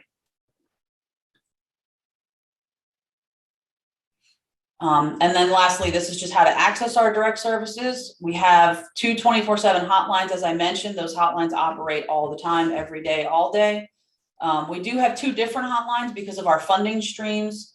So the 692-7273 is for victims of sexual assault, and the 7420 number is for victims of all other crimes. At the end of the day, it does not matter which number you call. You're going to get the same answering service, and during the day, you're going to get our office. So it's really just for statistical and our funding purposes that we have two different ones, but it does not matter which one. And currently in our office, we are seeing clients by appointment only.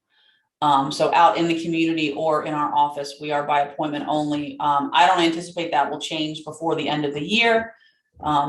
So that's how we would have walk-in hour. We have walk-in hours all day, like from our normal business hours. A client can just walk in anytime they need to.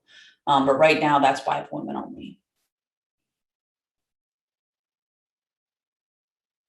I don't usually do this presentation with a slideshow, so sorry, I'm a little off. So the other half. So does anybody have any questions about direct services before I now actually move to the prevention education side? Okay, so the other half of our house is our prevention and education department. We have 4 full-time educators, and then our director of prevention and education, Joe Meyer. So we have 5 educators because Joe's out in the community as well.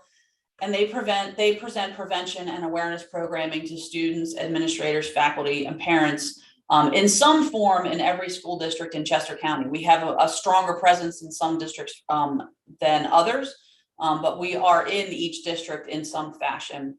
And then they also present similar programming to professionals and community organizations throughout the county. So things like today, where we're talking about our services. We do presentations to the Chester County Bar Association, to the Pennsylvania Legal Aid Network, to the ACES Coalition, pretty much to anybody that will listen is our standard for doing presentations in the community. You can go to the next slide. And those, the programs include things like conflict resolution, healthy relationships, nurturing healthy sexual development, which is a newer program that we have. We have moved almost all of our programming virtually. So our team is doing in-person presentations for the most part right now. But we also have kind of now a standard of virtual presentations that we can do for the public at any time, kind of on a monthly basis. So last month it was helping kids cope with big feelings as they headed back to school in light of COVID and not being in school and all the issues that were surrounding how they were returning to school. And then this month we are doing the nurturing healthy sexual development, which is something we also did in the summer. So if you're interested in any type of programming, everything that we offer is on our website under the prevention team.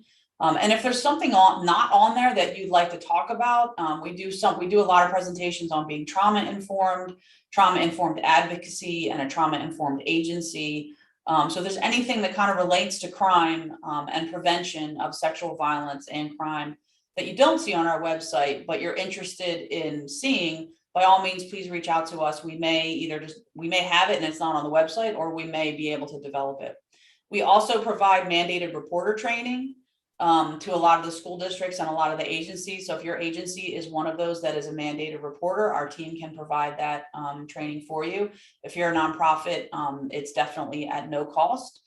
For some of the school districts and private individuals that would be paying for it anyway, we do accept donations for that when folks have already budgeted for that program. We also have a newer program called Respect at Work, which is a series that's designed, it's a 2-workshop series. One section is for the staff of an agency or an organization, and then the other workshop is for management. And it's designed around preventing sexual harassment, but it goes further than that to really create a healthy work environment for everybody. So it's not just about eliminating sexual harassment from the workplace. It takes it that 1, 2, 3 step forward to really make sure that our businesses and nonprofits and organizations in Chester County are truly healthy, safe places for all that work there. So that was originally an in-person program, and that's another thing that's been taken virtual. And that can be for whether you're a paid organization, a nonprofit, if you have only a few staff members and you wanted to partner with somebody else for it because you feel like your agency might be too small. As you can see on the slide, if you would like a presentation just on our services, you can please reach out to myself, or if you would like a prevention and awareness program, please reach out to Joe, our Director of Prevention Education. But if you reach out to any of our team, if you happen to see them in the community and you're like, oh, that reminds me, I wanted CVC to do XYZ, anybody can connect you. But these are the points of reference for our PE department. You can go to the next slide, which I don't remember what it is. And there's more. So just a little bit of background information on CVC. We were founded back in 1973, and we were incorporated as the Crime Victim Center of Chester County as we are known today in 1985. In 1973, we were one of the first sexual assault centers in the entire Commonwealth, and we were born of grassroots efforts from a few of our residents who recognized that sexual assault victims were facing stigmas and barriers and mistreatment in the criminal justice system. And so they formed the Crime Victim Center to try to make sure that that didn't happen. And then a few years later, law enforcement was so appreciative of and recognized the value of the services that Crime Victim Center was providing. They asked the advocates to assist in a homicide case where a family member had been killed, and law enforcement was requesting assistance. And so that's how what we are referred to as a comprehensive agency was born, because we assist folks for every crime, from property crimes to physical assaults, to sexual violence, to those that have lost family members or loved ones, to DUI or homicide. And we were originally the victim witness of the district attorney's office, but there is a victim witness in the district attorney's office. So that was confusing back in the 70s. So in 1985, we incorporated into the Crime Victim Center of Chester County, as we are known today, to kind of eliminate any of that confusion. We are a standalone nonprofit agency. We are not a part of the Chester County government system. A lot of folks sometimes get confused and think we are, which is understandable, because we do have 5 team members that have offices in the Chester County Justice Center.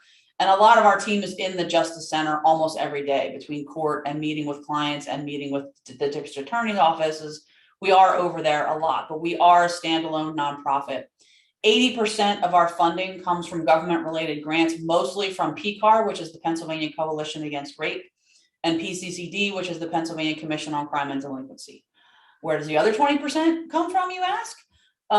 Private donations, foundations, and our fundraising events. You may have seen, we just had our barbecue, CVC's Barbecue 911 a couple weeks ago. It's up and about on Facebook. And that's our biggest event of the year. We also have our Race Against Violence, which will be the entire month of May. We have transitioned that to a virtual event, and that's going to stay virtual. And so that's where most of our funding comes from. We have a total of 36 team members, which includes both full-time and part-time. The majority of our team are full-time, but we do have some that are part-time. And we have offices, our main office is in the borough of Westchester. And as I mentioned, we have 5 team members that are in the Justice Center. Someone asked, what is our budget? It's approximately $2 million. So it fluctuates between about 1.8 and 2 million each year over the last few years. And I think the next slide is questions. Yep.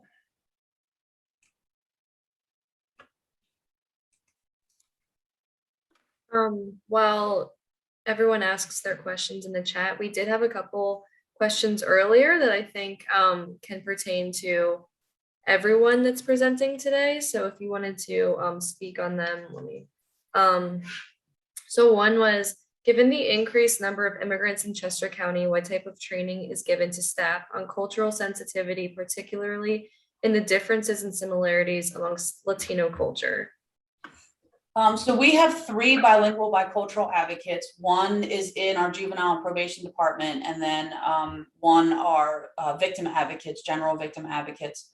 We receive regular training, and we're always on the lookout for good training sources, because what we found as we started to really dig in and try to find those training sources is that they're not easy to find. But we do have PCAR and PCCD require that we have 10 hours of training each year, and we far exceed that for the majority of our team members. And cultural humility and cultural sensitivity are always included in those areas.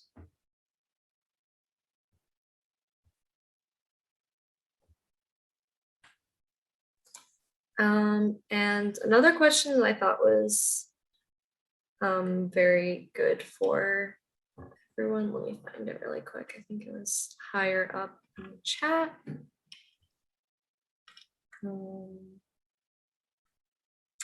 So one common question that we've had is, many families are scared to look for help because of their immigration status. How do you handle situations with families without immigration papers?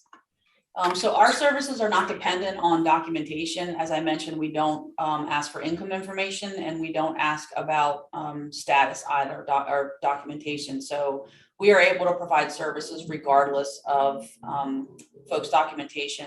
We also partner with Highest PA, which is an agency out of Philadelphia, with their immigration attorney. So there are lots of different visa options, especially for victims of violence and victims of crime. So we partner with their attorneys to connect our clients with legal services if they have immigration needs, that we can, hopefully provide that referral and get them assistance. Thank you. And another common question that we've had is, how do you address issues of language other than Spanish? So we have 2 different, the PCAR provides a language line, I think, which is the most common that most of us use. And then Christina, one of our advocates, also put up in the chat that we use a platform called Globo. So if we do not have advocates that speak the language, we do have a volunteer that also speaks Hindu. So we use language line. Great, thank you. And then a new question is, can you please mention what are the most common types of crimes that you see at CVC? Was that Linda? Hi, Linda. Linda's one of our counselors. So the most common type is about 74% of our clients are female. And the majority of our clients are victims of sexual violence, sexual assault. And that can be children or adults. So that's because we do have such a wide age range of clients. That is the predominant, but the overall scale they're all over the place, between property crimes, simple assault. We do assist clients with domestic violence, with simple assault, sexual violence. We do try to refer those clients to the domestic violence center. But on occasion, the domestic violence center is not able to provide assistance. And so if they are not, for whatever reason, due to a conflict or staff shortages, then we would provide any services that are needed.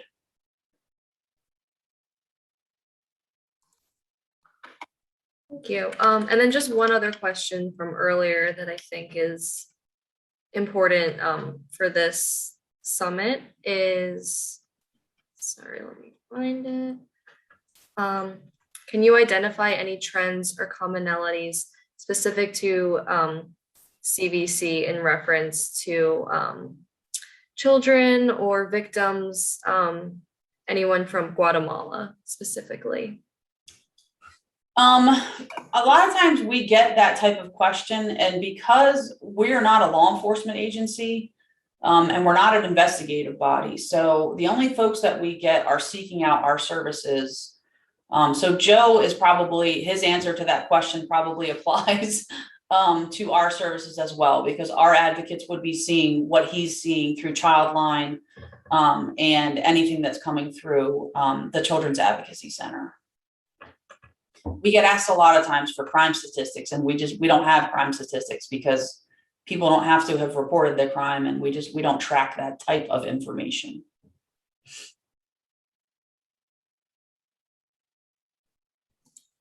And then just one more question is, can you go into more detail about the training and psychological help that you offer for your victims that visit your center? So for the training, every single staff member at CVC has had sexual assault counselor training. It's a 40-hour plus classroom type training, followed by shadowing the advocates in all of the major areas where we provide services. And then ongoing training of at least 10 hours a year, 6 hours of which is related to sexual violence. I think they've also included now racial equity requirements and the cultural sensitivity that we talked about earlier. And then the services that we provide are crisis counseling. So someone can call our hotline if they have been just victimized and they need someone to talk to help process it. As I mentioned, we offer the advocacy. So we offer the guidance and the help navigating through the criminal justice system, help with the restitution and the compensation. And then our counselors focus on helping folks heal from that victimization. If there are other underlying mental health conditions that need to be diagnosed, we are not a mental health agency in that sense. We deal strictly with the victimization. So if we feel that a client has needs beyond the scope of the services that we provide, we would refer them out to a different mental health agency to receive that next level of service that we are not geared to do. I hope that answered the question.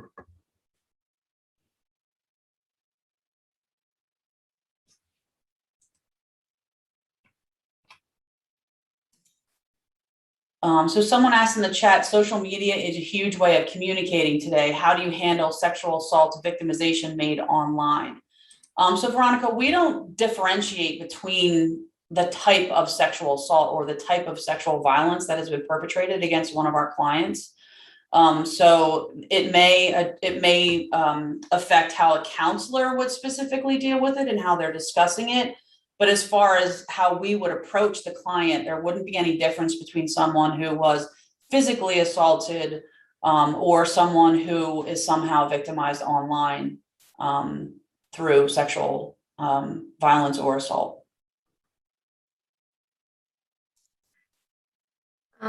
Thank you. And I was also wondering if everyone or whoever is wondering could send the types of trainings on immigration that they would like to see not only CVC, but every other presenter we've had today, every other place that helps the type of population that we're talking about today, they would like to see to help better serve their clients. So what types of trainings on immigration would you like to see? We've actually had our team go through some immigration training through HISPA, and immigration law is incredibly complicated. As Emma mentioned, I am an attorney in my former life, and the training kind of blew my mind. So that's why we rely very heavily on HISPA. As soon as someone says I need help with immigration, we refer it to the experts. So that they can navigate through the system and figure out A, can they help, and then B, how.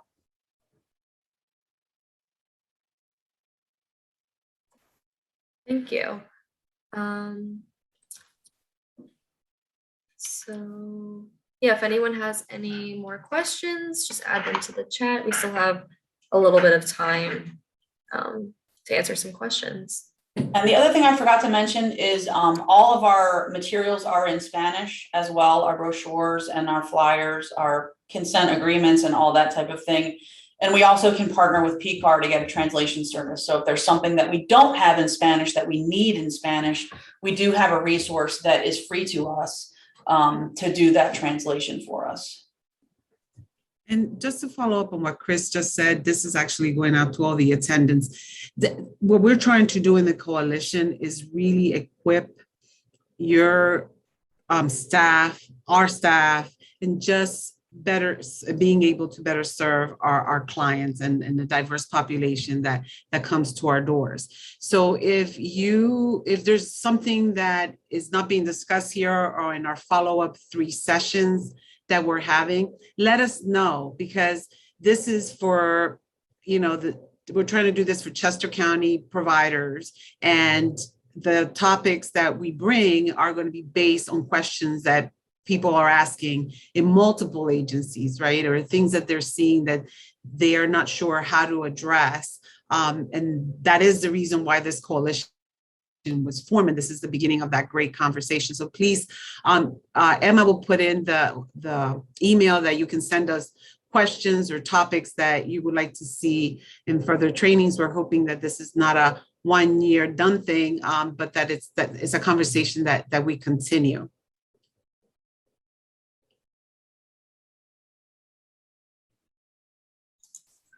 Yeah, and we do have another question. Are there any experts that can offer free consultation?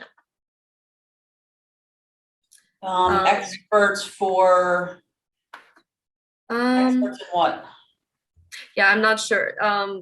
Immigration. So HISPA is a nonprofit. So all of their services are completely free. Immigration is definitely one of those gaps in services, immigration law here in Chester County for pro bono sources. HISPA is the only source that we are aware of that provides free services in that area. And I'm not aware of anybody that provides free consultations. Okay, thank you. And I know that we also, when everyone registered for this event, that there was a section to ask questions. That's why I stopped showing my screen for a second, because I was going to look and see if I could find some of those questions to ask you as well.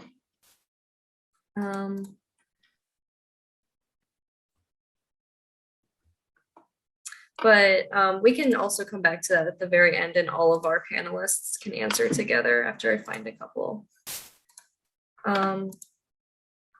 And for now, oh, that's not a question. Never mind. Just to let everyone know that our March presentation will be on immigration law, if everyone has any more questions about that or is interested in learning more. But yeah, if no one has any more questions specifically for Chris, thank you so much, Chris. This was really informative and productive. And thank you so much for taking the time for speaking. My pleasure.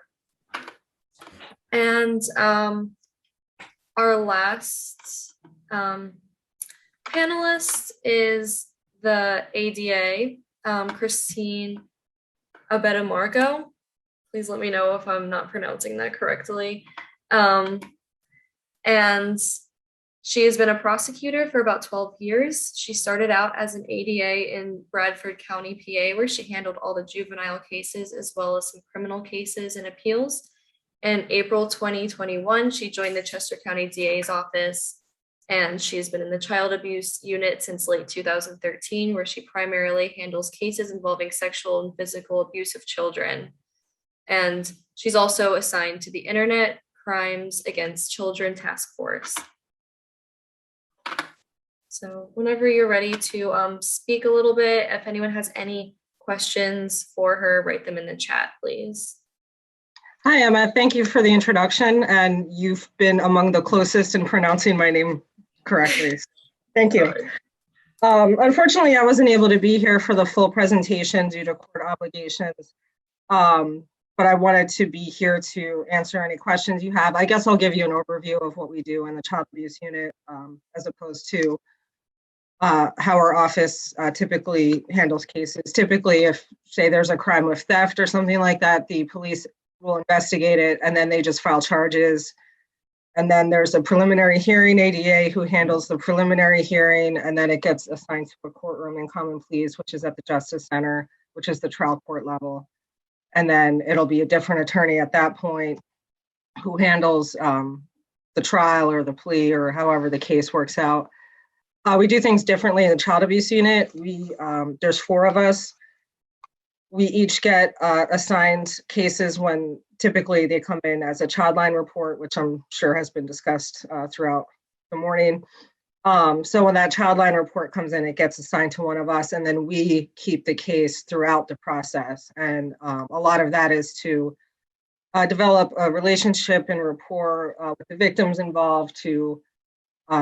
It's kind of a specialized unit, so we've all have more experience in handling child abuse investigations, so it's definitely a more collaborative team effort right from the beginning, as opposed to the typical crime where it just gets filed by the police. I'm sure this was discussed earlier, but typically once we get a child line, there's a forensic interview. We work with the police to support the investigation as far as getting search warrants, getting court orders, determining the next steps. And then once the investigation is complete, we collaborate to decide whether charges are appropriate, and if so, what charges. We'll often meet with the victims at that point or soon after, because once charges get filed, now they might have to testify at preliminary hearings. We used to be able to get through a preliminary hearing without victim testimony, but due to a recent Supreme Court case, they typically do have to testify now. And the preliminary hearing is basically just to establish that there's probable cause to keep the case moving forward up to common pleas. And then we collaborate throughout the process when it comes to making a plea offer, or if there's going to be a trial. We all work together with the investigator, the ADA, the victim advocates, going into that to prepare the victims and the witnesses, to try to make it,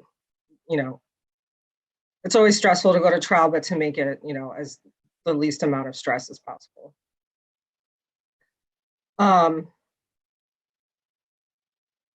Does anyone have any questions for me?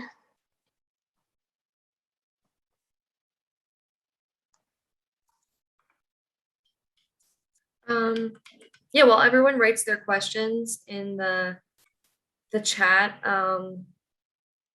if you also want to touch on, I know there's been a lot of questions on language barriers and how you help families and work with clients that may have a language barrier.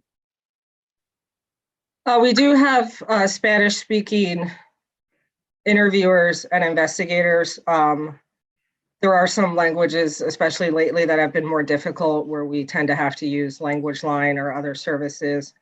And those tend to be the Guatemalan dialects and also kind of interestingly, Amish with the young children, because it's hard to find a certified Pennsylvania Dutch interpreter, and the young children don't learn English until they go to school. So we're doing the best we can with that. I'm hoping for someone who speaks those languages, who wants to become a court interpreter, there's probably a lot of money to be made for them. But it is kind of a source of, it is an obstacle for us, especially in the last, I would say, 2 years. Thank you. And there's another question. Can you tell us if there are any trends with girls from Guatemala? We are seeing more girls from Guatemala that are victims of crime. I think it corresponds to an increase in the population of people from Guatemala. I don't know that there's specific trends with regard to types of victimization, but we are seeing some of it. We've been even seeing some of the labor trafficking kind of issues, as well as sexual victimization.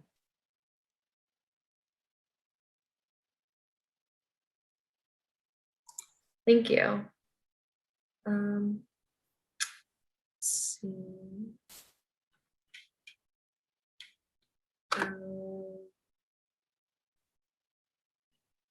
Let me look at some of the previous questions too, because I think that they do pertain to everyone.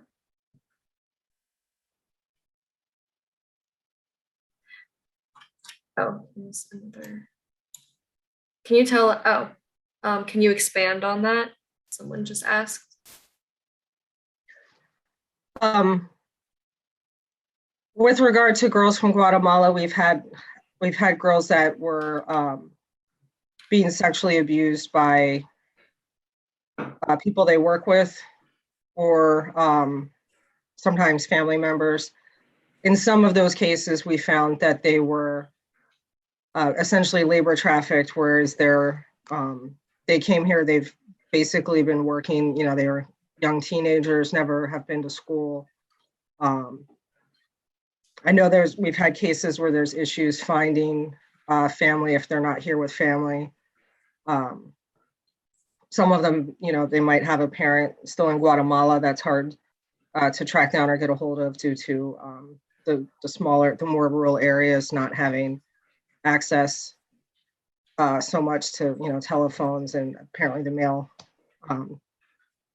is also an issue down there. And some have had a parent that's also in the United States that just either wasn't responsive or we couldn't find. But there does seem to be an overlap, at least in some cases, of the sexual victimization and the labor trafficking.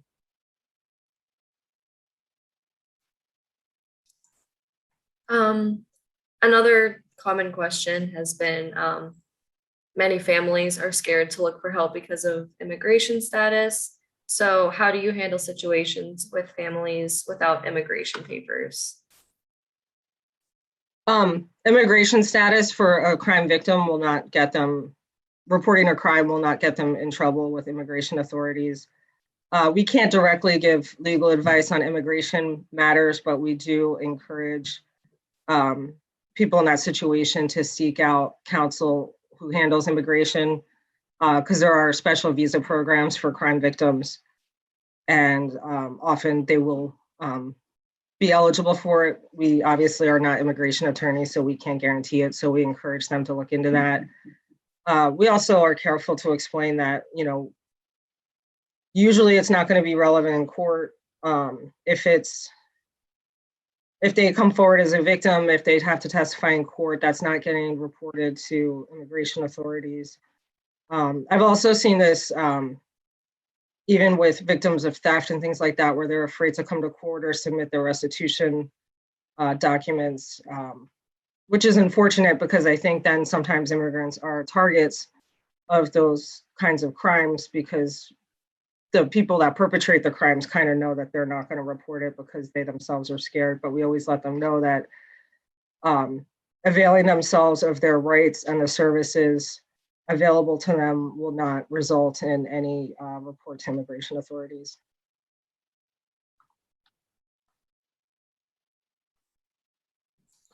Thank you. So we have another question.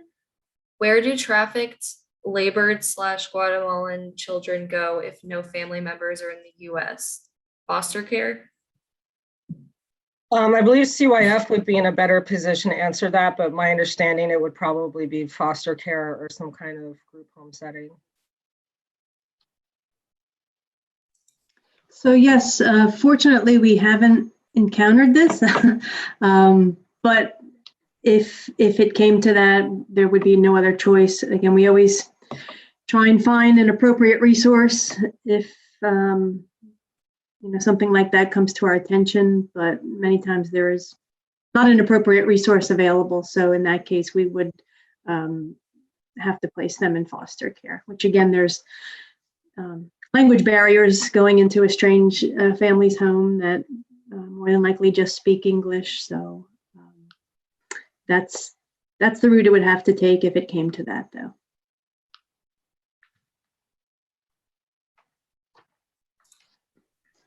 Thank you so much. Does anyone have any more questions for any of our panelists?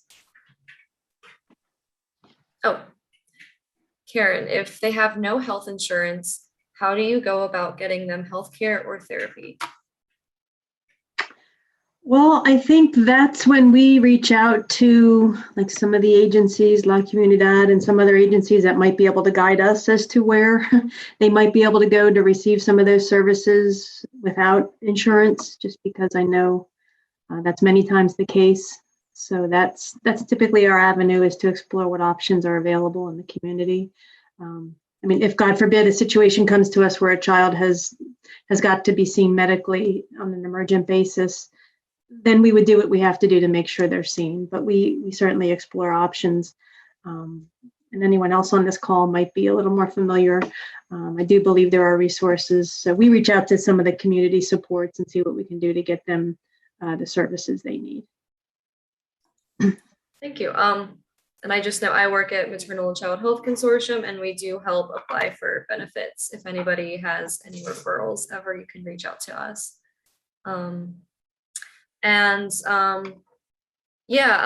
CVCs, free counseling, no insurance needed if they were victims of a crime. So it's also good to know. Yeah, so any more questions for any of our panelists on anything? Anything you just want to discuss, or any trends you might be seeing, any ideas you might have? Anything at all? Does Maternal Child Health Coalition Consortium do actual parent education classes? Yes. We have home visiting services where we teach the parents as teachers curriculum, and we offer those for pregnant women. And we also have our family center where we offer it to parents with children 0 to 5. And we also have a fatherhood program specifically for fathers. If I may add, Family Service also has Strengthening Families in English, but they also have Familias Fuertes and Familias Unidas. Familias Fuertes for elementary school, middle school children, and Familias Unidas for typically middle school, high school. And they're free programs. And as a matter of fact, they are taking applications now for the parents, with the parents and the youth. And typically they're very well attended. And the question, do you do any in-home besides pregnancy? Yes, we do in-home visiting services through our family center, which is also the Parents as Teachers curriculum, and it's for parents with children 0 through 5. So pre-kindergarten age. And it is Southern Chester County. Southern Chester County. The family center serves Southern Chester County. Just also to add, we have the Healthy Start program starting from pregnancy until 18 months. It's also a home visiting program, and we also have the family group decision-making program where our coordinator facilitates family meetings, and we receive referrals from children, youth, and families, but we also identify families within the community that might benefit from these conferences.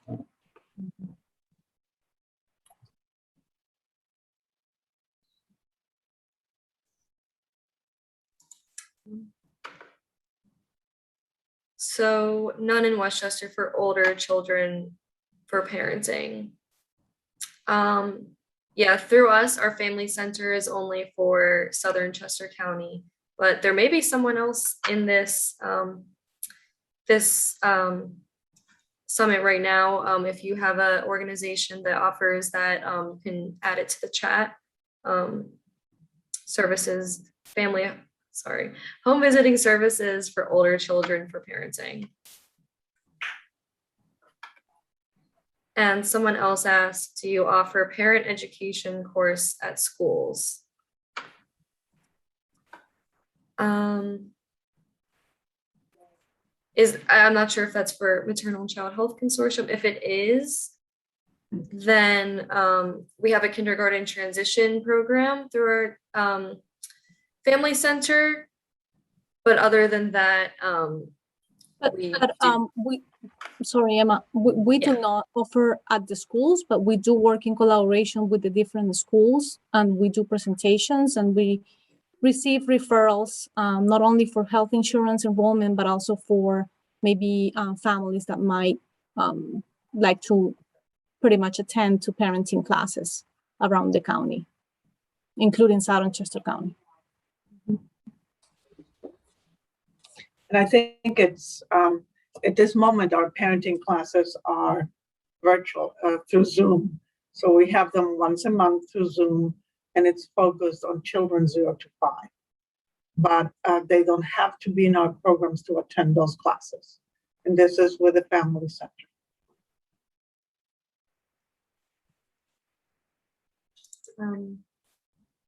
Someone asked. There's one thing, those classes at the moment are Spanish, just in Spanish. But, you know, we can have those in English too. Yeah, does anyone have any more questions for Christine? Sorry, we kind of got sidetracked there. Oh, can you elaborate on Chester County Women's Services?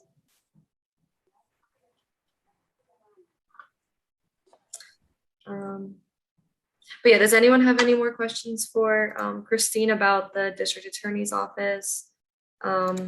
Anything with court or the legal side of things?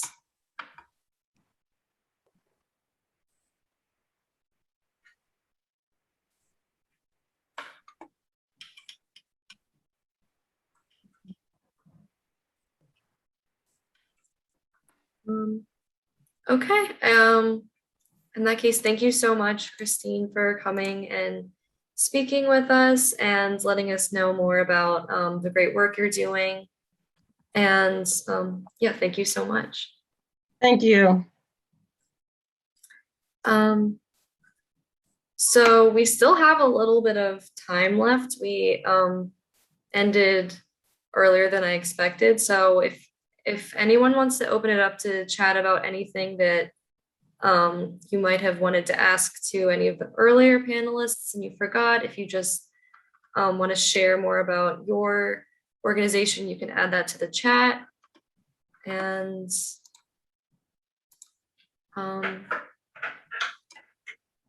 yeah, thank you so much to all of our panelists.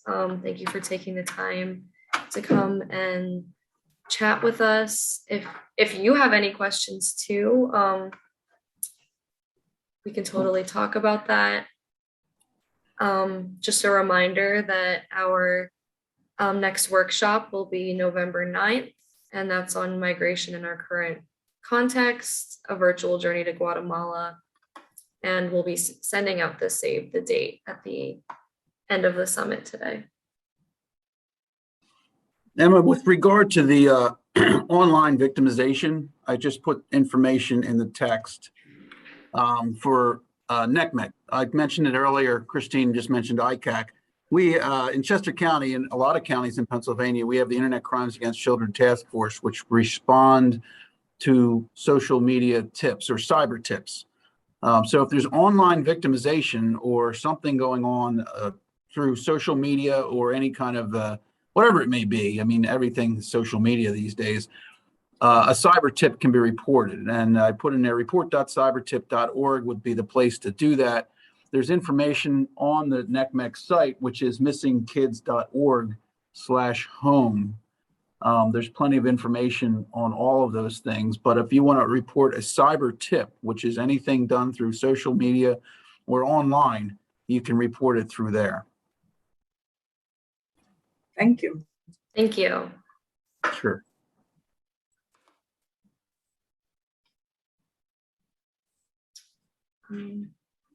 Yeah, if you wanted to add anything, Cecilia, Melina, Maribel, about our upcoming workshops, anything at all.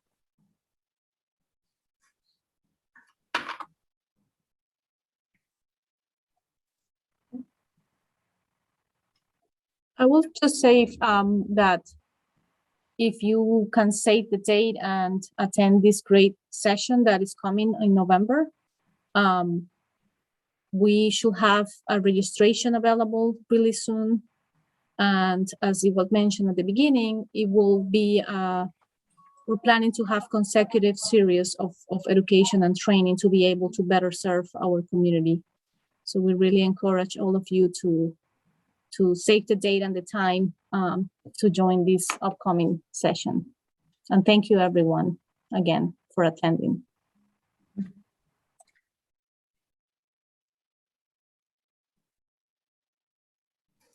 Oh, Mar, I think you're, oh, I didn't know if you were talking. Okay, never mind, sorry. Okay, yeah. Cecilia, if you have any last words, if not, then I think that's all we have for today. Yes, thank you for attending. And if you have any questions, you can always ask us, send a question, and we'll be able to direct it to the person to get you the answers. Please just keep us on the loop.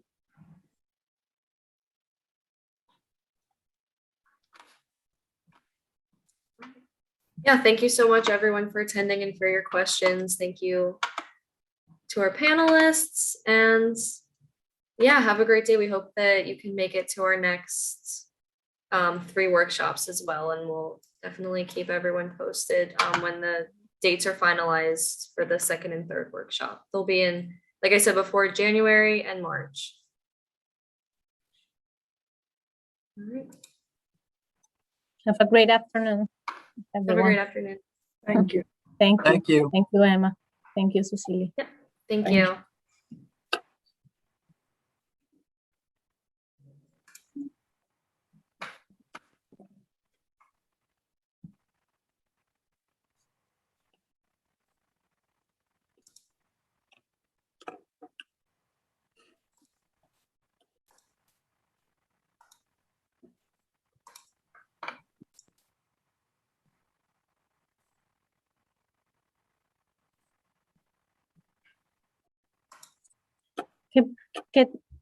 What do you think? Yeah, it's only. Just really quick, our next meeting is going to be next Monday then for the committee? Yes. I think Yes, it's I think, did you start, were you able, Emma, yeah, I remember we should have it, like, if we start this Monday, we should have them every other week. Mm-hmm. If we feel like there is no need to have a meeting this Monday, then it will be in 2 weeks. Yeah. But perhaps if we would like to do like a debrief meeting, I think so. That because it's more fresh, I think that would be a great thing to do. Yeah. Now I don't have it for the 27th. I have it for the 4th, correct?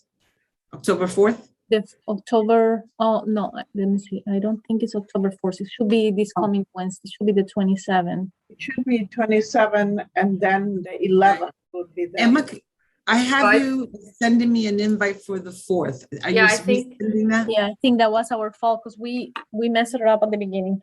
Oh, okay, so I'll delete that and then you're sending a new one, right?